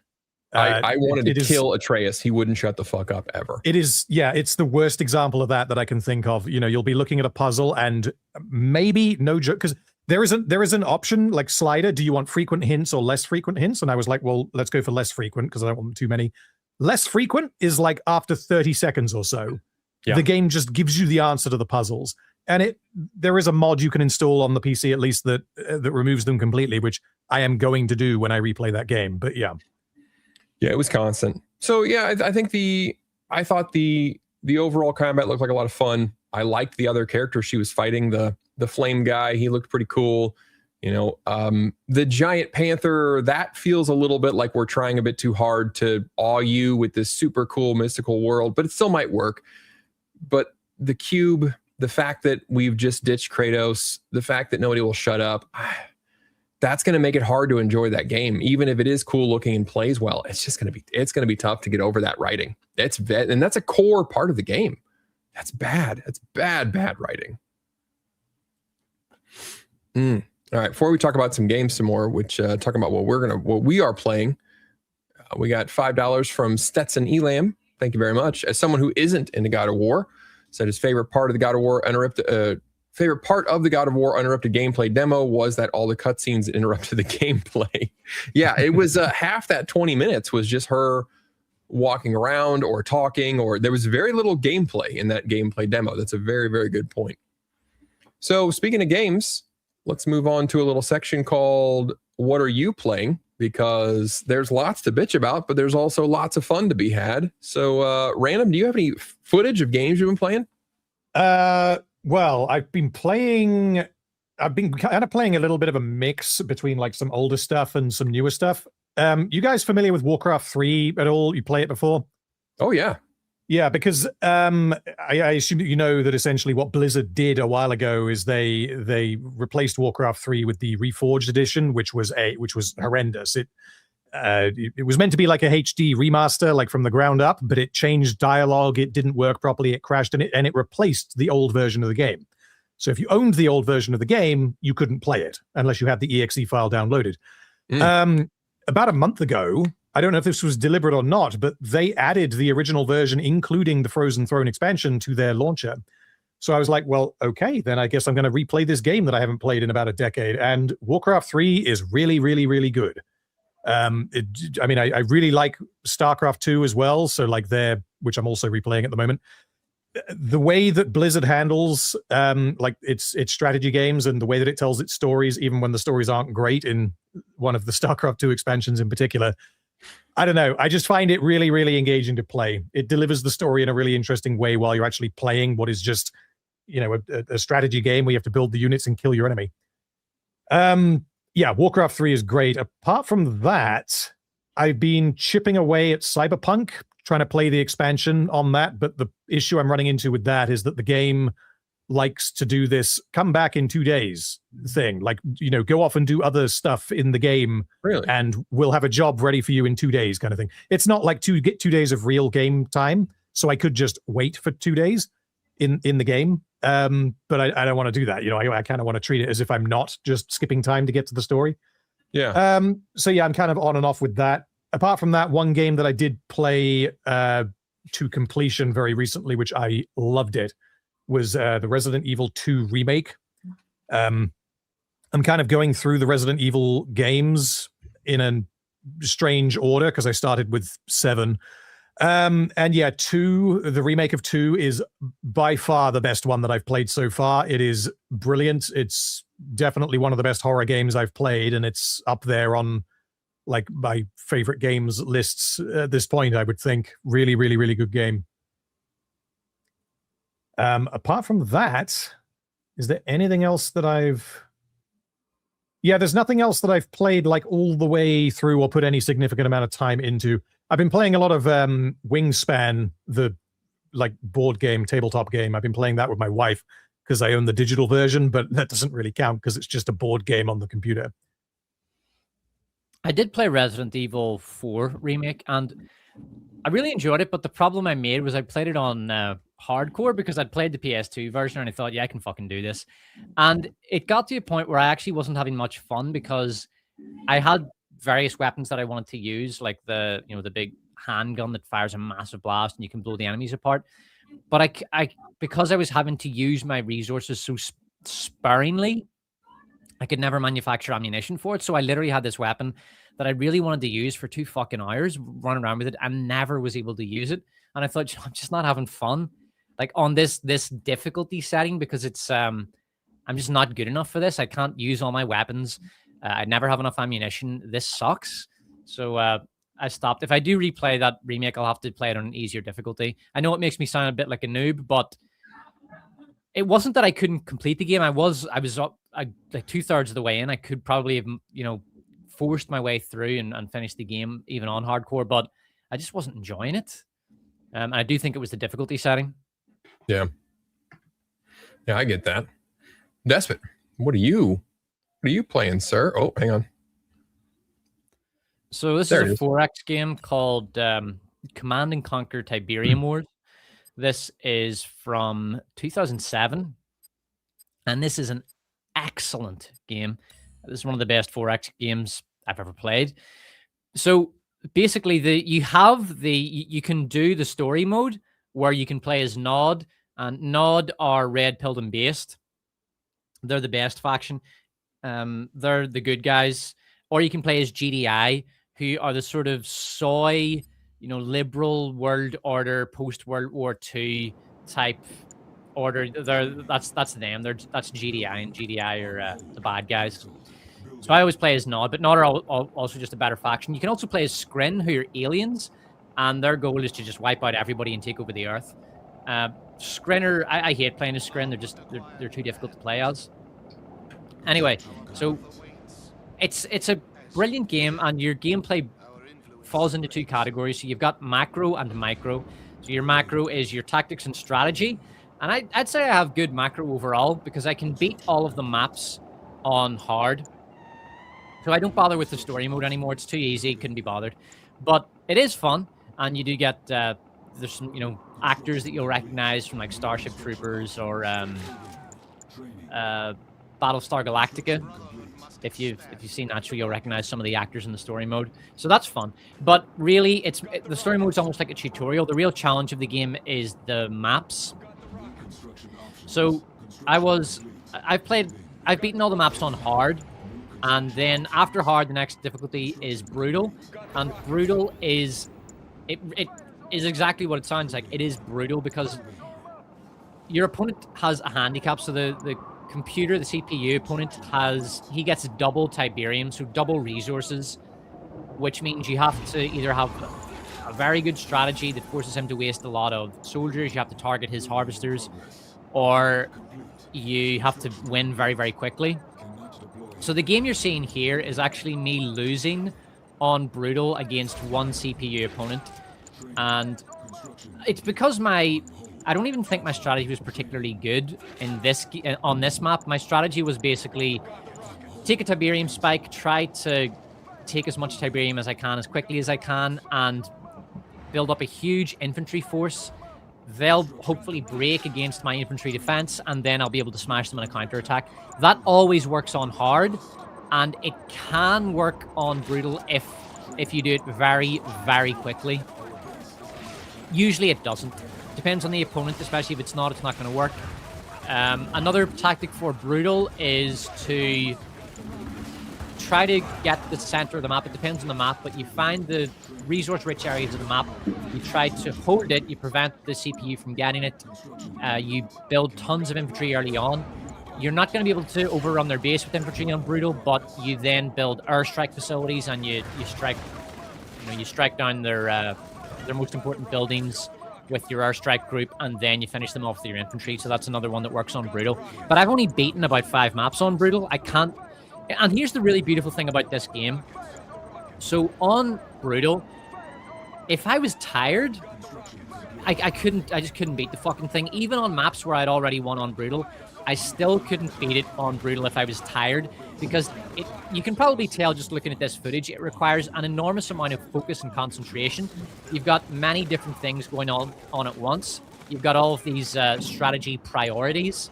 If you're wondering why I'm not moving this infantry, it's because my strategy was to basically make them waste a lot of their resources attacking my infantry like that. That's a really expensive airstrike they're bringing in, like air support, which I destroy, and then I can hit them on a counterattack. But it just didn't work because the map was too big and I wasn't aggressive enough, and I should have been pushing into their Tiberium. But I thought it would be more entertaining to watch me lose than to see me, win on one of the Brutal maps. So yeah, all of the units have upgrades. The big advantage with Nod is that you can upgrade them with Tiberium infusions, so you can get infantry upgrades really, really quickly. But yeah, I got my ass kicked on this map. It really is brutally challenging. What's amazing to me is I'll go onto YouTube and I see guys, and their micro is just incredible. They're jumping all over the map. They'll build like two units of a single type. They're putting down defensive structures in very specific areas. They're launching really clever, sneaky little attacks against harvesters that require really specific micro. Like, the guys who are the best at this game, it's just incredible to watch because I'm shite at this compared to them.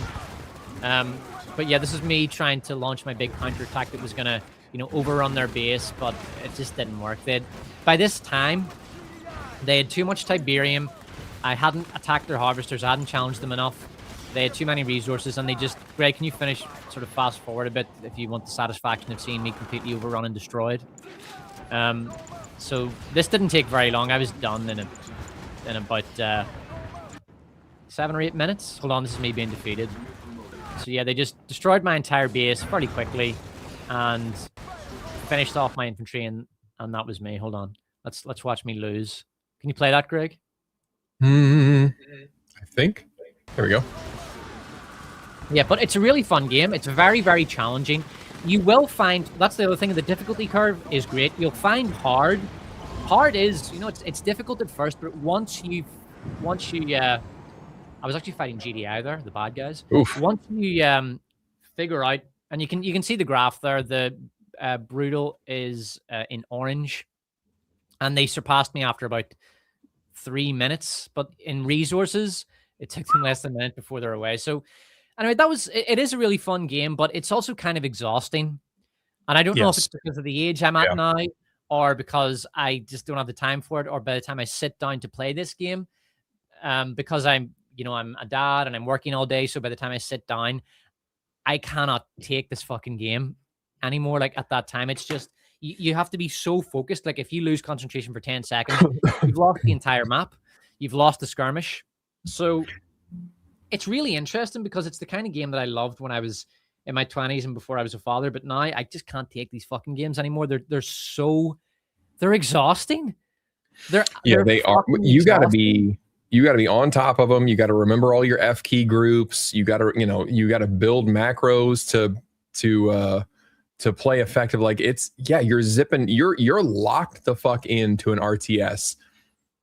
Especially when they're on a higher difficulty or the more challenging, you got to commit to it. Yeah, but it is a lot of fun if you just want to really lock in and have a really challenging, fun 4X game that does have a difficulty curve. If you want to play it on, like, easy mode, it's impossible to lose on easy. It's impossible to lose on normal if you're any sort of player. Hard, you can lose on hard. That's really where the the learning curve begins on hard mode. But yeah, this game on brutal is it's so much fucking fun, and you can do a lot of other fun stuff. You can have like 4-on-4, so you can fight alongside brutals if you want. If you want a little bit of a longer match. And the beautiful thing as well is that it's from 2007. So even if you have a modest gaming PC or even a modest laptop, you can still have like hundreds of units fighting each other on the battlefield all at once. And it looks pretty good. You can run it at very high specs.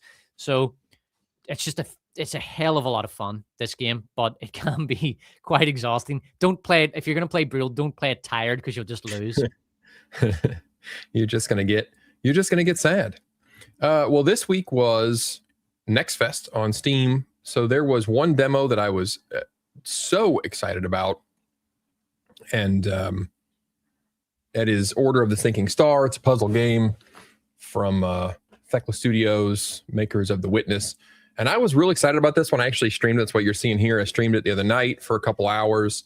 And big fella can just do his thing. Hold on. This is why I can't. I've never tried to stream a game because I feel like I wouldn't be able to focus on the game and the chat at the same time. How did it work out? It did take longer to get the puzzles done. It was almost a little embarrassing. And then also I do need to get some kind of noise. Like I've been trying to write online, like stream my writing, and also just, I was excited about this game. It needs some background music, but this one is it's like a Sokoban style. However, each character does a different thing. So this guy picks up these gems, and these gems, when they are placed down, they activate these little triangular things, and the colored beams do different deals. Like the green allows you to walk through walls. The blue ones give you the strength to push rocks. In the previous section, there was a guy in a red shirt. He was able to push rocks around like a normal person. There was a big fat guy in a blue robe. He was a wizard. And wherever he is standing, if you point him at another object or a person or whatever, then he will instantly teleport, swap places with him. And then there's a little thief girl that wears green, and she drags things behind her. So the puzzles start to get complicated really quickly. And then these goblin guys show up, and if you get next to them, they will instantly attack you and kill you. But then this pink cube is here, and it will not disappear until they're all dead. So you can push two together, but in this particular puzzle, there were three. So you had to get all three of them together at the same time, so they kill each other. And you're always trying to get to the end of that. There is an overwhelming story. Yeah, so you can see this guy teleporting, and you can always rewind. And so you pretty much have to plan your moves out, solve these puzzles in a specific kind of way. And as the game goes on, like I said, you're introducing more and more characters. You're introducing more and more specialty rules. The guy with the gems he got a tool at some point. He was able to push things on the other side of walls. So then you have to factor that in as well. It got complex really, really fast, but that was all this weekend. There were 105 puzzles total. I think on Friday they released some more, and I was just on X to message you, and I saw Jonathan Blow got an email from Gabe that asked him to keep the demo up because it was one of the most played demos all week long. So he's wanting to see that stay up. So hopefully that demo will stay up, and maybe they'll add to it or something. The eventual game is supposed to have over 1,400 puzzles entirely, and each one of these is handcrafted. They're all made individually. So it the final game is going to be 12, 15 times larger than what was in the demo. So that was a lot of fun. And then this was one that I saw advertised. This one's called Object Impermanence, and it's basically what it sounds like when you are not looking at things in this game. Like these flowers right here, they don't hang on a second, I started this one off. So when you look at these flowers, they will bloom, and then when I turn away, they act as though they didn't, and then they just bloom over and over again. And so basically you solve puzzles with this mechanic where there are why is that? You'll have to drop these little energy ball guys to turn like open doors or whatever. But sometimes like that one, it was falling on the other side of the room. So I had to get to the other side of the room, but not look at the ball because it wasn't falling when I wasn't looking at it. Or there were other ones that were purple colored, and they just reset when you don't look at them. So to solve that's these puzzle guys here, these purple ones. So to solve this puzzle, you have to keep both of these guys in your field of view the entire time. Otherwise, they'll just reset. So that's the big gimmick going on. As soon as that one left my field of view, it stopped powering that up. So that was pretty fun. It was a very short demo, but I did have a lot of fun with it. And then finally, another one, I was just surfing through Steam and I saw one called Dusk Fade. And this one feels very much like an old school Zelda or like a Spyro or a Crash Bandicoot or Kingdom Hearts, especially. It's just 3D. It's got this, old school, bright, colorful kind of style. You're playing as a clockmaker, and then there's a big explosion. So you find that sword that's made of the hands of a clock, and it's pretty much just 3D platforming and fighting. This was all tutorial type stuff here, but this one was a huge positive surprise for me. Like I said, I was just surfing through Steam and saw this one, and it is extremely polished. This one is coming out later this year. Everything from Next Fest was. So it played very smoothly. The camera moved very smoothly. The levels feel very complete. There were lots of little side areas that if you looked around, you would find little treasure chests or the little, rupees or star stones or whatever they were called in this one. But the little currency bits, you would find extra of those if you looked hard enough. And then the whole demo ends with this boss fight, which actually was fairly difficult. Like it took a little bit of focus. The rest of it was pretty easy, but this took a minute.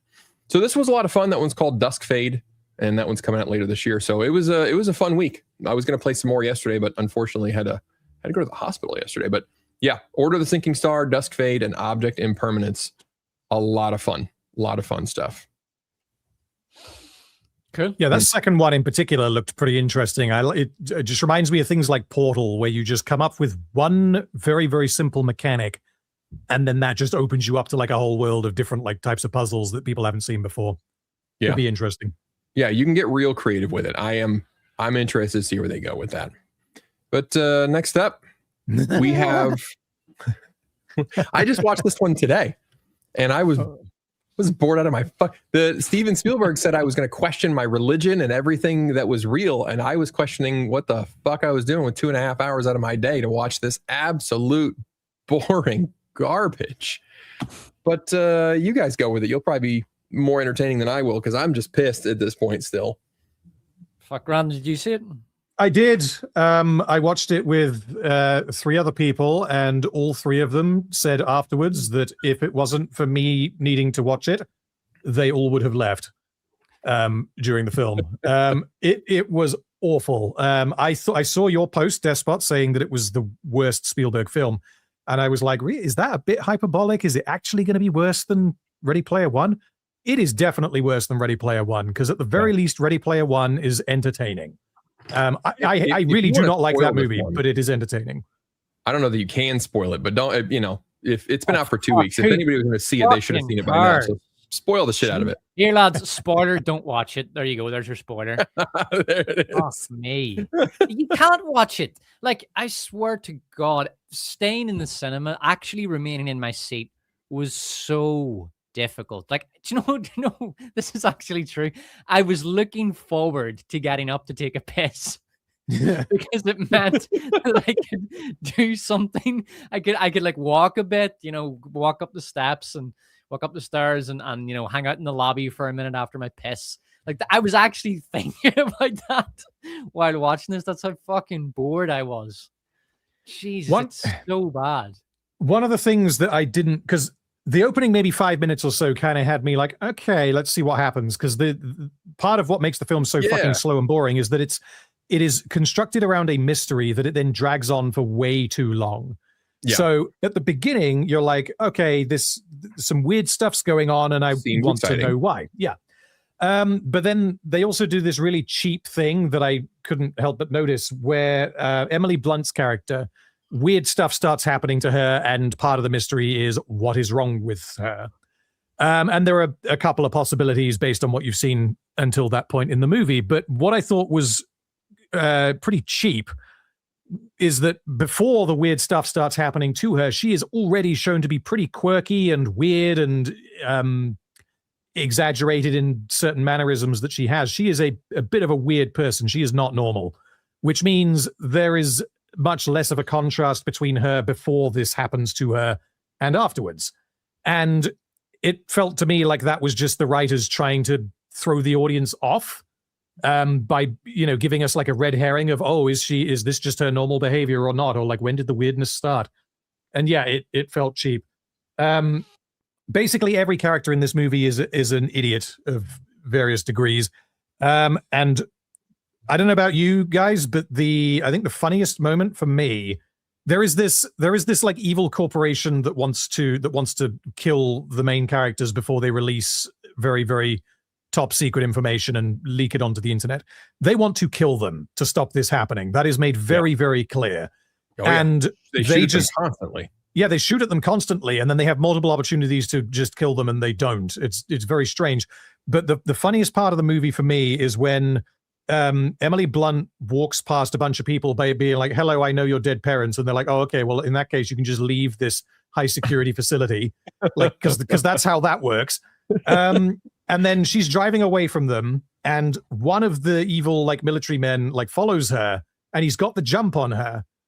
And you're thinking like, okay, well, how are you going to do this? Essentially, they're in a car, and they're sat at like a railway crossing with a train going past. And the evil guy is in a car behind them. So he has the jump on them. What do? Do you get out your gun and shoot them? No. What you do is you ram them into the train and try and kill them with the train. Slowly. And the bit that made that even fucking funnier is I was like, why would you do that unless you didn't have a gun? So, okay, I guess you don't have a gun. And then like during this sequence, you get like a shot of this guy taking out his gun. It's like, why would you show us that he has a gun if he has to resort to murder by train to get them dead? Yeah, like they can't go anywhere, bro. Just put your car in park, get out, and go shoot them. There's a train in front of them and your big SUV behind them. They're not going anywhere. Like, why would you drive them into a train? I mean, I'm assuming your car is more powerful. They could just go into reverse and drive right back at you, and it could all go nowhere. Oh, it's so. It was terrible. Well, one of my favorite parts is later in the movie. So the movie's all over the place. So early in the movie, they're at whatever secret government headquarters, and they're like 15 people who used to work for us or something have all not shown up to work today. They're just abandoned. And they know there's a guy named Hugo. That Hugo is what is his name? Dominique Domingo something. He was from Running Man. Really good. He's probably the best part of this movie. They know that he has disappeared. They suspect that he's leading this resistance to release his information. And 15 other people have not shown up to work. And they mention this. It's like a big thing, but they just sort of move past it. Later in the movie, Mr. Darcy is able to use an alien artifact to Coleman Domingo. Yes, he's able to hold this alien cylinder and get into people's brains and sort of sit in a room with them and astral project or whatever. And so he is sitting with this guy, Hugo, and they're having this little confrontation because they both are on opposite sides of this. And he's like, why are you releasing information? And Hugo's like, because the people need to know, and your dead wife made you change and whatever. Anyway, two people come in the room. And Mr. Darcy sees them. And then when he snaps back to reality, he's like, oh, pull up the people that didn't show up to work. And they pull up the two people. And he's like, this one and this one. I just recognize those two people. And they list the first lady and the second guy. Like, oh, yeah, the second guy, that's Hugo's executive assistant or whatever. So this person that just walked in the room that is like the clue to how he's going to find them is a person that didn't show up to work mysteriously and is directly connected to this Hugo person who they suspect is pulling the strings to release all this information. And here, 3/4 through the movie, they recognize him and go, hey, pull up his cell phone. And they, oh my God, we got a ping from his cell phone in this area. And then it was turned off last night. And that's how they find him. Now, you're telling me that this entire movie is continuing to go on because they can't find anybody because everybody working for this agency is so fucking stupid that they're unable to use the surveillance techniques and equipment that they have at their disposal. They could be using it at any time to find all these missing people's cell phones and track them. But it wasn't until later when Mr. Darcy recognized one of them and they went, oh, you know what? That guy works with Hugo every single day and then disappeared mysteriously. We probably should see where his cell phone. Shit like that happens all the time. It was awful. It's incredibly boomer in that it picks and chooses what technologies to go. So it's the dumbest government agency I've ever seen in a movie. They are just, I think I described them as the world's retardedest morons or something. And the movie is so boomer because it's just not aware of a lot of the technology that you can use. First of all, the idea that this information would be disseminated on mainstream media, it's ludicrous. Yeah, everybody's watching CNN. If a reporter were to even walk into a fucking news station, they would tell her, we aren't going to release any of this until we've verified it. We can't fucking, first of all, we need to make sure it's not AI. We need to make sure, even if it's not AI, it could just be a bunch of actors and somebody is playing you here. We need to take a few days to verify all this. It's a lot of information. So that's the first thing. Even from the fucking boomer perspective, it doesn't make sense. But that's not even how it works anymore. This is exactly what would happen. Let me tell you what would happen in real life, right?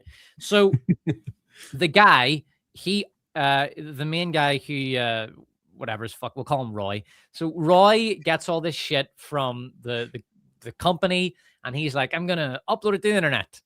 So he uploads it to X, and then no one gives a fuck. People get a few lols out of it saying, bro, this is fake as fuck. This is AI. Or you've been had. Some actor sold you this. How much did you pay for this garbage? And nobody cares. Nobody even believes it. And that's it. And then later, they, out of desperation to get people to care, they bring the real alien out. And then people look at it and think, oh, well, aliens do exist, I guess. Oh, cool. Well, back to Instagram, I guess. And that would be it. Nobody give a fuck. They don't care. Nobody cares about aliens anymore, man. It's not the 90s, right? It's like this.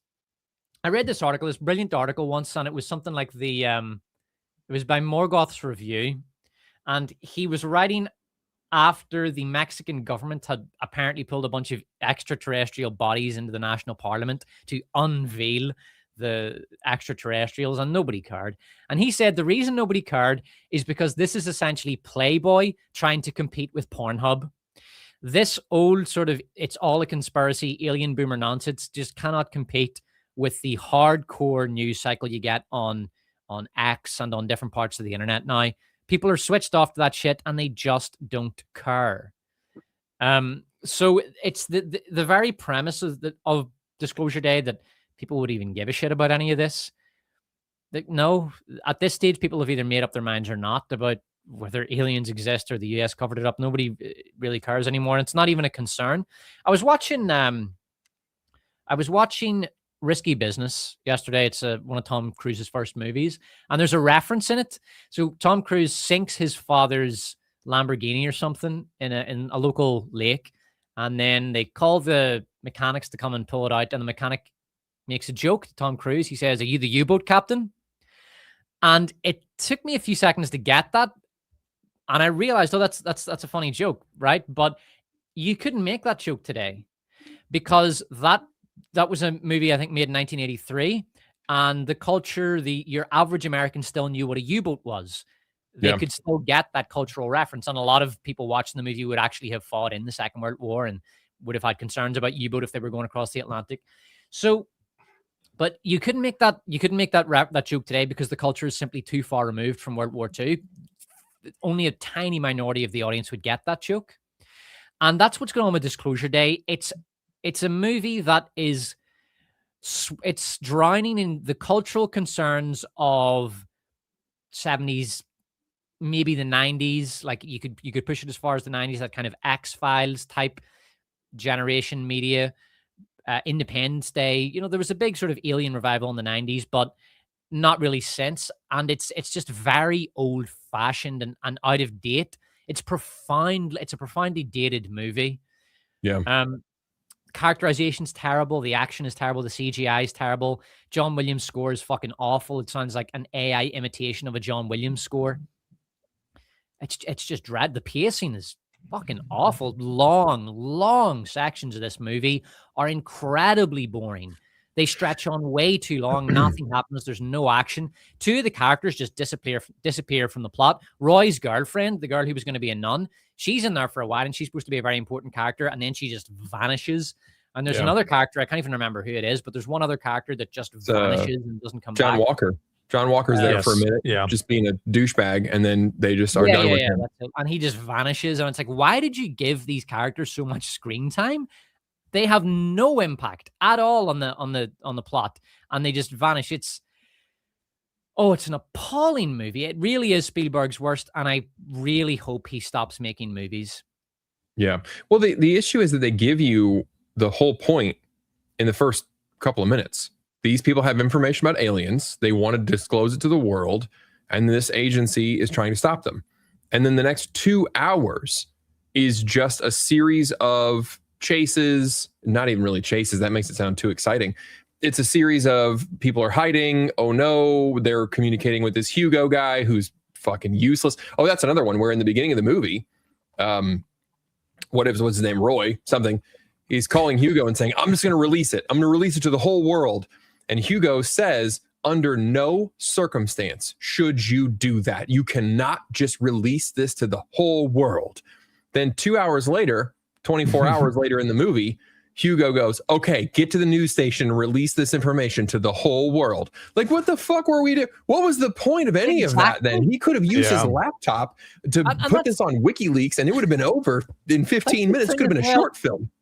Roy could just put it online and say, and then he calls the agency and says, guys, there is no point in chasing me anymore. All right. I have put all this shit online, and I have mailed the alien dildo to a random news station. All right. So I don't have any of this shit. It's all online now. You no longer have any incentive to try to hunt me down or kill me. Okay. There's no point.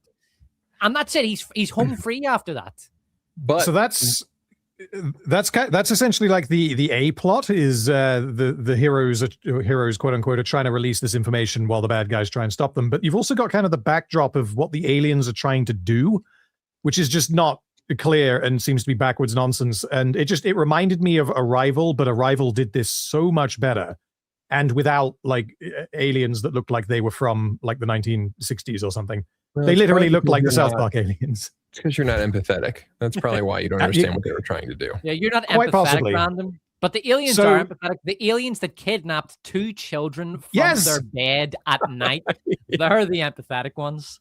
So in Arrival, the point is that the aliens are essentially testing humanity to find out if they can cooperate with each other. That's like broadly the point of what they're doing. And that informs every action that they take in the movie. In this, the aliens arrived on Earth and seem to have been treated or mistreated by the American government, and we're meant to feel sympathy for them. But then we find out that what they do for some reason is, again, they abduct children and they give them wizard goo. I don't know. It's not clear what it is. They basically give them magic powers that they don't want. And the reason why they do that is because the aliens want to be able to communicate with humanity, but the aliens speak in maths. So they need a human who can understand maths. And then what they also need is for that message to get out into the public. So they need Emily Blunt to be a wizard who can mind control people. I don't quite know why that's necessary, but apparently it is. So what is this, big bit of information that they want to communicate with humanity? It's not in the film. The film leaves it ambiguous. There is no answer. The point of the movie, the big bit of information that they wanted to get across, is left to the audience to just kind of insert for themselves. Which means I can't tell you why the aliens abducted children, gave them wizard goo, and turned them into magicians. Yeah, and like you abduct children, you traumatize them, you experiment on them, and then 30 or 40 years later, you wait 3 or 4 decades, and then you, through very convoluted means, try to communicate with humanity through these two. Bro, just fly a fucking spaceship onto the White House lawn and send an ambassador. Jesus, there's easier ways to do this. If you don't like the humans, you figure, you know what, they're too violent, they're not empathetic enough. Fuck this, we're heading off back to, Vega or Mars or wherever the fuck these ET looking Area 51 t-shirt guys are from. It's dumb. It's so, and why are the aliens so stupid? Why does this take decades? Just send a radio signal or something. Like, it's not hard. I know you don't speak in math. Nobody speaks in fucking math. That is dumb. Okay, the aliens didn't start out as super intelligent UFO creatures. Okay, they started out as monkeys in a swamp, just like humans. They spoke in maths in Battlefield Earth, which is one of the greatest movies of the 90s. I fucking love that movie. So I still need to watch it. Shocking. You gotta watch Battlefield Earth. It's the best. Amazing. It's almost like, how do you make? First of all, everything is wrong with it. Just everything. It might be one of the few movies that doesn't have literally. It's like 0% for redeeming aspects. It's amazing. It's absolutely amazing. That's how they taught. That's how they taught the people how to. They just like stared into a math machine and it beamed equations and geometry and shit into their eyes, and then they could just understand John Travolta. In that movie, there's a scene where John Travolta and that fucking actor who was terrible. They're flying to Earth, and they were supposed to do a CGI render of old Earth, but it looks like they ran out of money or something, and it looks like the beta version of the CGI. That's really good. Battlefield Earth, one of the great trash movies. Trash movies. So people were, this was something that I was questioning because what was it? Most seen actually had, yeah. So the part of the big marketing push for this movie was Spielberg saying like, this movie is going to make you question your faith. It's going to make you question reality. What the fuck part of this movie was supposed to make me reflect on my faith, reality itself, my relationship to the government? Like, what about this movie was supposed to make me think about anything? I can explain that because what benevolent God would allow this movie to exist? It's like, if God loved you, Greg, he would have stopped you going into the movie theater. Wouldn't have let me watch this shit. I mean, they kind of touch on it in like one scene, but I mean, that doesn't even really make any sense because they have the one scene where they're kind of discussing the morality of like, who gave you the right to blow everyone's minds by telling everyone that there's aliens. Like, I like that exists. They could have fleshed it out a little bit more, whatever.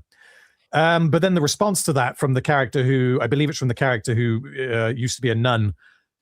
She's like, but you can't tell everyone that aliens exist because aliens are better than humans. And if you do that, then everyone will lose faith in their respective gods and they will start worshiping the aliens instead. And I was like, why do you think that? Like, surely you would think that the aliens are another one of God's creations. If you're a Christian, for example. I can tell you exactly what would happen. If the aliens came down, evangelists would arrive, evangelical Christians would arrive at the aliens on day one, and they'd be like, have you heard of the story of Jesus Christ? And I'm telling you that is really what would happen. Like, people would try to evangelize them, and it'd be interesting because maybe they have their own religious stories, and maybe they line up with human stories. Maybe it could actually end up proving Christianity, like maybe Christ came to them in alien form on their world. It'd be really interesting. That would be a far better movie than fucking this. Yeah. Well, at one point, somebody tries to pray to this gal here, and that was a out of nowhere scene too, where somebody kneels to her and she's like, "Stop it! Don't pray to me. I'm not going to be any of these religion." And then that never goes anywhere. It never gets brought up again. It just was a cool line they thought to throw in there. It's just trash. Yeah, I mean, that was oh God, it's so. The other thing as well, I mean, no matter what else you say about this movie, it's just excruciatingly boring. Yeah, you could get away with this if it was a tight 90 minutes of nonsense. You cannot get away with this at 2.5 hours. It is appallingly edited. They're just atrocious editing. There are scenes that shouldn't even be in it, but there are other scenes that go on far, far, far too long, and you just sort of think, was Spielberg even in the editing room when they were putting this thing together? Like, was he not aware that this scene has been going on 10 minutes too long, or that this scene shouldn't be in here because it interrupts this sequence? It's an appallingly directed movie. Yeah. It's the direction on this is fucking terrible. Yeah, it really has made me So, you know, on a stream a couple months ago, somebody said, who's your favorite director? I said, well, Spielberg. I don't even think I could say that anymore after Disclosure Day. It was that bad. It was that bad. It's really made me rethink, you know, Spielberg's whole his reputation. I know his great movies, they're still amazing movies, but maybe he had talent by his side that he just doesn't have anymore. I know he's an old man and old men make bad movies, but dear God, this really, it didn't make me question my faith in God. It made me question my faith in Steven Spielberg. It's like, was he ever that good? When if you're even capable of making a movie this bad and this bland and this boring, it was shocking. And by the way, I didn't call that it would be this bad, but me and Greg did discuss this on stream a few months ago, and I said I didn't think this would be good. It didn't look good to me at all, and I was pessimistic. But I didn't think it'd be this bad. Dear God, I didn't think that. Yeah, it's rough. And yeah, his marketing, it feels like it reminded me of the old Daikatana stuff with Romero. Just, you know, the after Doom, it was like, John Romero is going to make your head explode with how awesome his brand new game is. You will question everything in your life up to this point. And then Daikatana was absolute. I don't even know if it ever got made. It was absolute shit. John Romero is going to make you his bitch. That was one of the worst pieces of marketing John ever. Romero is going to make you suck it down. It was so awful. That's what this feels like. Spielberg is going to make you an atheist because Emily Blunt is going to stand there with her overfull lips partially open. The full fan mod of Daikatana is apparently quite good, although I've never played it. I might be one to add to the list. All right. Well, yeah, don't go see this. Disclosure Day isn't even fun to hate. It's not awful. Like Battlefield Earth, where you can actually just sort of have it on in the background while you're doing other stuff, and then you turn around and laugh at it every 5 minutes. It's not like that. It's just really boring, for the love of it. I mean, one of the reasons I made that community post when I saw it, the first thing I did when I left the theater was to warn people not to go see it. Like, and the only other time I did that, I think, was with Snow White. Like, this is how bad this is. It's in Snow White territory. It's shocking. Yeah, completely. You could see for free, and you've wasted your time. I don't see how another film this year could top. Like, this is just the worst movie of the year. What else could top this? I think it's made worse because it's Spielberg too. It just feels like, come on, man. Even when you're phoning it in, you can do better than this. I mean, you guys mentioned Ready Player One. Like, at least you know how to make a cool looking movie. This didn't even have the Spielberg epic feel to it. It was plotting. It was horrible. Yeah, I mean, this is definitely going to make my bottom 5. Could be worst, but we'll see. It's definitely the worst movie of the year so far. Yeah, it's worse than The Bride. Worse than The Bride. That is shocking. I would say so, because The Bride, as appalling as it is, it does have some good performances, and there are a few so bad it's good moments. Although it's very close. It's very close. Like, this is down there with The Bride. It's like, I mean, it's a full half hour longer than The Bride, so that's the other thing. It's so, oh man, let's not even talk about The Bride, but basically, yeah, this and The Bride are going to be bottom 5. Put it like that. I don't know which is worse. Hard to say. Oh, but, and that's the other thing. I mean, you could say, well, The Bride's much more political and feminist and dated, but so is this. It's got that. It's very political. It's anti-Christian. It's very boomer, and irritating and kind of disgusting in that way. So, yeah, but they'll both make the bottom 5. Put it like that. So far, who knows what the rest go see Leviticus Hollywood is what you need always to do. amaze us. They always amaze us with like the levels of shit that they can reach.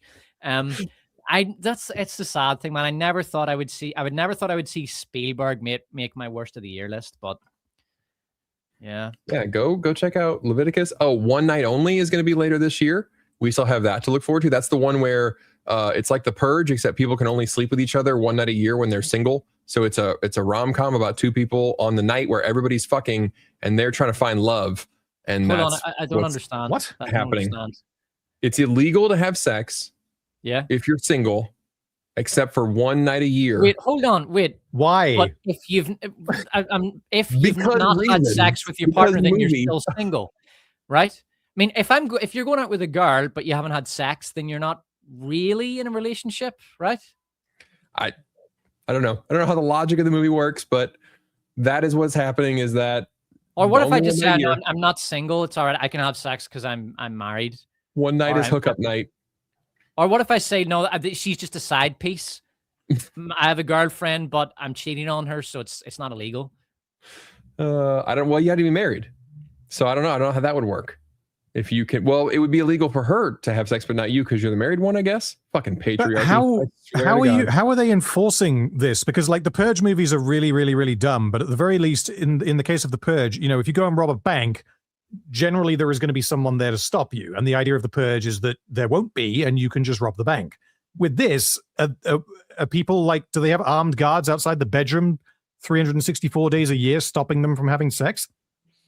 Yeah. I bet they have implants. I bet they're going to take a shot at Elon with the implant thing, and that's what's gonna. It'll be that everybody had the neuro implant, and now they can tell. Oh, it's in their spine and it switches their dick off. Digital saltpeter. There's also a Little Brother is coming out later in June next week, and that's John Cena and Eric Andre. It's like What About Bob, basically, but a really shitty Netflix version. So, and then later there's 40 Dates and 40 Nights. That's also in theaters next week. So, you know, all I'm saying is saying that this is the worst movie of the year, bottom 5. There's a whole 6 months to go, man. There's a lot of trash movies coming out. Yeah, no, you're right. I mean, but it is because it's Spielberg as well. But honestly, I'm not even going to use that as a cope. I just think this movie is that bad on its own merits. Spielberg or not. It was terrible. So this one's to you, Despot, saying you got to check out Hollow Knight. It's a 10 out of 10 indie game. All hail the Despot. Yeah, that one is fun. I might check it out. I'm playing at the minute. I'm playing through Cruelty Squad, which was the origin game of Karen iPhone. I never actually played the game, but I did like the character design. Although I've retired Karen iPhone. I might use her in the Worst Awards, but that's about it. But yeah, I'm playing that at the minute, and then I'll see. Maybe I'll try Hollow Knight. It's a fun shooter, Cruelty Squad, but I'd probably like to do something a bit more platform after that, just to mix it up. So maybe Hollow Knight. Hollow Knight is good. It's tough, but it's a fun one. Kevin Faulkner is using his membership comment to say he hated what the movie Starship Troopers did to the book. Read it when he was in the 82nd, and it describes how you feel before an airborne jump. That's one that I should put on my list. I want to read that one to see how the difference in the movie and the book. I actually was recently at the bookstore, and behind me there is Watchmen toward the top. I bought the 12 all-in-one package to see what they did to that one. I'll do the same thing as Starship Troopers. That'd be kind of fun. This one is $10 from Ellison7. Total Annihilation is one of the best RTS games ever made. Chris Taylor also made Supreme Commander on sale at GOG for $4. Special tip of the hat to Homeworld, also on sale on GOG right now as well. Yeah, RTS games are a lot of fun, but you got to focus hard. You're locked in, but I haven't played one in a while, and I'd like to. Yeah, I mean, Total War for a minute. Total War games, I could still play Total War, I think, without, exhausting myself, but the difficulty with Command and Conquer, those resource-heavy 4X games where you're chasing resources and you're competing for them on a small map, those are hyper-intensive on the hardest difficulties, but at the same time, that's, I think, what hardcore 4X gamers want. It is a lot of fun when you're just plugged in, but yeah, kind of exhausting. Yep. And then lastly, Kevin Faulkner, very kind, asking if I'm okay for $20. I do appreciate that. I was in the hospital yesterday. Every couple of years I get atrial fibrillation, so my heart just gets out of rhythm. It's just a weird random thing. So I was getting that checked out, and I'm good now. I think I'm still out of rhythm, but I'm on blood thinners and something called a beta blocker, which I've never taken before. But I told them I didn't need it because I've been to Hustler University. No fucking betas! So, but they made me take it anyway. And lastly, that boy Dipsky, $10 to Despot. Hey, Despot, have you seen the new Starship Troopers game? They shove another girl boss in as the main character when they had Casper Van Dien in the game. He's not talking about Helldivers or Helldivers 2? I don't know. I'm not aware that I've actually played a bit of Helldivers 2. I was quite enjoying it, but I I'm not aware of any other new Starship Troopers game. Yeah, I didn't know they were making them. Maybe he was talking about Helldiverse. Just got wrapped up. I don't know. There was a Starship Troopers. Was it called Annihilation? That's not new though. That's a couple of years old. I'm just having a look now. Terran Command. Yeah, I'm not sure which one the Starship Troopers Extermination. Interesting. No, is that coming out? Let's have a look. Starship Troopers. Interesting. Extermination. No, Extermination came out a couple of years ago. I've heard that it's quite good, but I assume that's not the one he's talking about. Right, he said it's a retro shooter that just dropped. Interesting. Yeah, I'll check that one out. Well, next weekend, speaking of really terrible movies, this one is on track. I think it's going to be terrible, but it's on track to lose all kinds of money. So as you can see here on the screen, the projections were that they were going to be in the $55 to $60 million region this coming weekend, but that has dropped to now they're expecting $40 million this weekend. And partly, I think that is because Millie Alcock will not shut up. They cannot keep her from saying dumb shit. And I'm kind of interested to get your guys' take on this because I personally think that Masters of the Universe suffered from the same problem. I think that there's an issue right now where Hollywood is not, they've caught up to the fact that people don't want to make the like overly super woke movies, right? They're trying to get rid of that a little bit. They're clearly editing them out. You can tell when they've been cut out. So they're doing that. They're getting away from making them. We have this little bit of shit dribbling out. But what they haven't figured out is that nobody wants to hear the director or the lead star talk about the themes that are or are not in this movie. For example, with He-Man, the director said that Skeletor was the embodiment of toxic masculinity. And then the actress who played Teela was talking about her character, saying that she's been affected by toxic masculinity just as much as the whole film is about toxic masculinity and how she had to grow up in this overly masculine world and she had to get out from her toxic masculine father's shadow. Like, just they won't shut up about this buzz phrase. And personally, I think that hurt the box office of Masters of the Universe. What do you guys think about this? It's not something you can sell a movie on. People need something that they actually can, something interesting, quirky, trivia type stuff. They like that. That's good for selling a movie. For example, Barbie, in their press pack, they sent out to all the media outlets, they mentioned that the world ran out of pink paint as a result of the production, and this made people very interested. They wanted to see this. Plus, it was a fun bit of trivia, and it was very easy to get into headlines. Yeah. Now, they didn't. Technically, that wasn't true, but the world did have a shortage of a particular shade of pink paint as a result of the production, so it was kind of true. But that was a clever piece of marketing. Or they used the little alien puppet in Project Hail Mary, talking about that, making fun YouTube videos about that to market that movie, and people were into that. They thought it was fun. So those are real, concrete, physical things, physical marketing gimmicks that work. But when you talk about abstract nonsense that people have had shoved down their throat for 10 years, like toxic masculinity or ownership of women's bodies or whatever the buzzword of the week is, people just roll their eyes and switch off. The other thing is you're wasting time. You have a very limited window to market a movie. And if you're wasting your time talking nonsense instead of talking about pink paint and puppets, which you should be talking about, you're just wasting very, very precious, valuable marketing time. Because people's attention span it's a attention span of a fucking cocaine addicted goldfish these days. It's just appalling marketing. Yeah. Yeah. Well, I Random, did you like Masters of the Universe?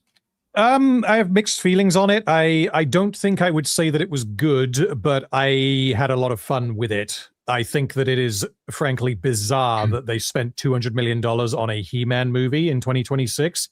Yeah. I don't think it was ever going to be a success. And I think that's a shame because this is probably going to end up being one of the better movies of the year, even though it definitely has some pretty serious problems. But yeah, I mean, part of that is I hadn't seen the two bits that you just showed, but that's because I hadn't seen really any marketing for this movie.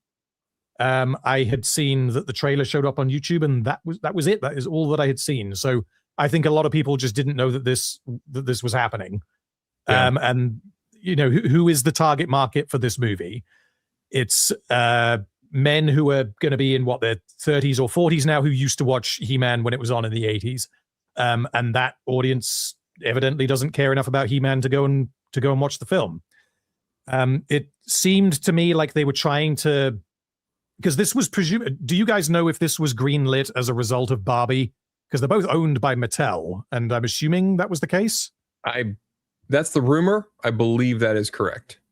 Okay, because that honestly wouldn't surprise me, because this movie had like multiple conversations about what it is to be a man, how to grow up, and you know, masculinity is a fairly important part of the film. Yeah, do you know what? Because I was wondering, where the fuck does this come from? Like, is this a really dated superhero greenlight? Like a really did they sort of greenlight this because it's similar to superhero movies, but really, really, really late in the, like, way after the superhero genre had basically died? Was that what the thinking? You know, people who didn't realize that superheroes don't sell anymore, like those movies don't sell. I couldn't figure it out. Like, what was the thinking behind the greenlight? That must be it, random. It's got to be this was greenlit on the back of Barbie, because nothing else makes sense. Well, especially because like the vibe I was getting from it was that they were trying to do for men and boys what Barbie supposedly did for women and girls, because of the presence of these sort of masculinity themes in the film. But I think that part of the reason why it failed is because it wasn't really about anything other than the hero who saves the day. There were, like I said, a couple of conversations about, like, again, what it is to be a man. But like, even though I think that Barbie was really not good at all and it bungled its themes in almost every other scene, Barbie was clearly about more than the Barbies who come to the real world. It was trying to make a point, and that point evidently resonated with $1.5 billion worth of people. And it also had the help of Barbenheimer, which you can't manufacture that. So yeah, I think that this film's failure is going to potentially make them rethink what other toy movie they try to do. You know, nostalgia toy movie. Like, what is next? Like Hungry Hippos or something? Like, who knows? Yes. Wait, really? Are they doing Hungry Hippos? Oh, hang on. Oh, maybe that was a Freudian slip, because I may have seen the trailer for this and completely forgotten. Is it a kids animated movie? No. Oh, geez, it's not like I'm gonna pull it up. I think it's like a shitty horror movie. Hang on. God. Oh yeah, baby. I thought you knew. No, I think that's why you said it. I may have seen the trailer for this before He-Man and just completely forgotten about it. If they can make Hungry Hippos on a budget of like $1 million and it's just a shitty horror movie, they might be able to make a few quid on it. I could see that. So this is Hungry is the name, and it's coming out this year. Hey, come look at this. What is? It's the most dangerous animal, responsible for over 500 human deaths a year. I have not seen this trailer. Yeah, this is real. This is a real. Okay. Only cute hippo is a dead hippo. And it's a horror movie. Oh my God. Like, I know that hippos are actually very dangerous in reality, but they don't quite have the same stigma that, you know, the Jaws, great white shark, or the alligator. And it's always funny to me when in these movies they just hype the fuck out of how dangerous these animals are to ludicrous degrees. And then, because then you still need to find a way for the normal human characters to survive. And I think one of the funniest examples I remember is there was a movie called Crawl, which was set in Florida during a hurricane, and you get a bunch of like alligators end up in the house, and the girl is stuck and has got to escape. And the way she escapes is by out swimming. She wins a swimming race because she used to be a swimmer. The movie goes into this, but then she wins a swimming race against a fucking alligator. It's hilarious. This there was it looks like there's Pinocchio horror movie coming out. I think it's called the Pooh-verse or the public domain verse. Oh yeah. We also watched the trailer for How to Rob a Bank, which could be fun, but it's going to be so full of blue sky Tumblr monologues about how the banks are the real thieves, that it might be unwatchable, but it could be fun. But this is look, this is Three Chicks. Welcome to New Orleans. We're not here for a long time. We're here for a good time. So single women trying to do Eat, Pray, Love in New Orleans are going to be attacked by hippos, hungry hippos. They said they wanted to get 8. That's not what they meant. Oh, good God. All right. I won't watch the rest of that because I will have to cut it out later because you know what kills me is that I did the whole trailer stream thing, which I don't care because we don't run ads on these anyway, but it's always weird to me that I get copyright claims after watching trailers on stream. You would think that these movie studios, like, you would want that. You would want people streaming your trailers. That is 100% free advertising. People talking about it. It's on screen the entire, like, I had to cut out Godzilla Minus Zero because that blocked the video. It wasn't just like you can't monetize. It was no one will see your video because you watch Godzilla Minus Zero. Now, I thought that was like the underdog story of the year because it was this tiny little Korean studio, and they made it for like $50 in a Snickers bar, and it was this amazing movie. Why would you not want people watching that? I had to cut it out of the entire video just to get it to be visible. It was ridiculous. Oh yeah, weren't we talking about Supergirl? Yeah. So we're talking about Supergirl because that tangent. That is how little anyone gives a fuck. Nobody cares. It reminded me that they say this dumb shit, and I think it hurts the ticket sales. Now, Supergirl looks stupid, but while promoting Supergirl, Millie was talking about how there's, people think that well, let's just see here. She learned from her experience on House of the Dragon, quote, simply existing as a woman in this space, which that fucking line makes, I just hate when people say that. Just that sentence. It's like for some reason when you get hired for a big movie, like they just must hand these women this script. Like, here, say this in an interview. Simply existing as a woman in this space is something that people comment on. We have become very comfortable with having this weird ownership of women's bodies. And you would have thought a bomb had gone off. So quickly did the rage machine set its sights on Alcock. She said, I didn't even say men. I said people. Oh, wow. I didn't say you guys when I said Nazis. I just described you and then said Nazis. Well, you're proving my point. Wow, you're proving my point.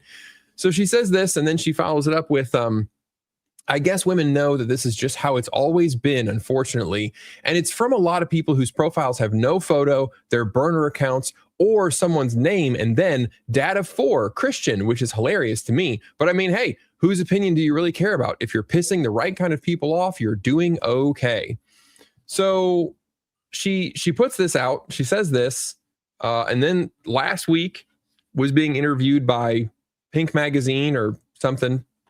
And they said, do you think that Supergirl is gay or is she's an LGBT icon or something? And she said that maybe she should be, or that she's so happy that she's an LGBT queer icon or something, and that Supergirl doesn't live inside the binary of gender expectations.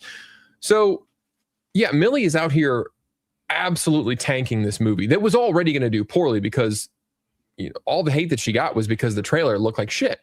I mean, that's where all this comes. They can try to deflect all they want, but the trailer looked like garbage. You have a character that's drunk all the time. It's like Hancock, but less fun.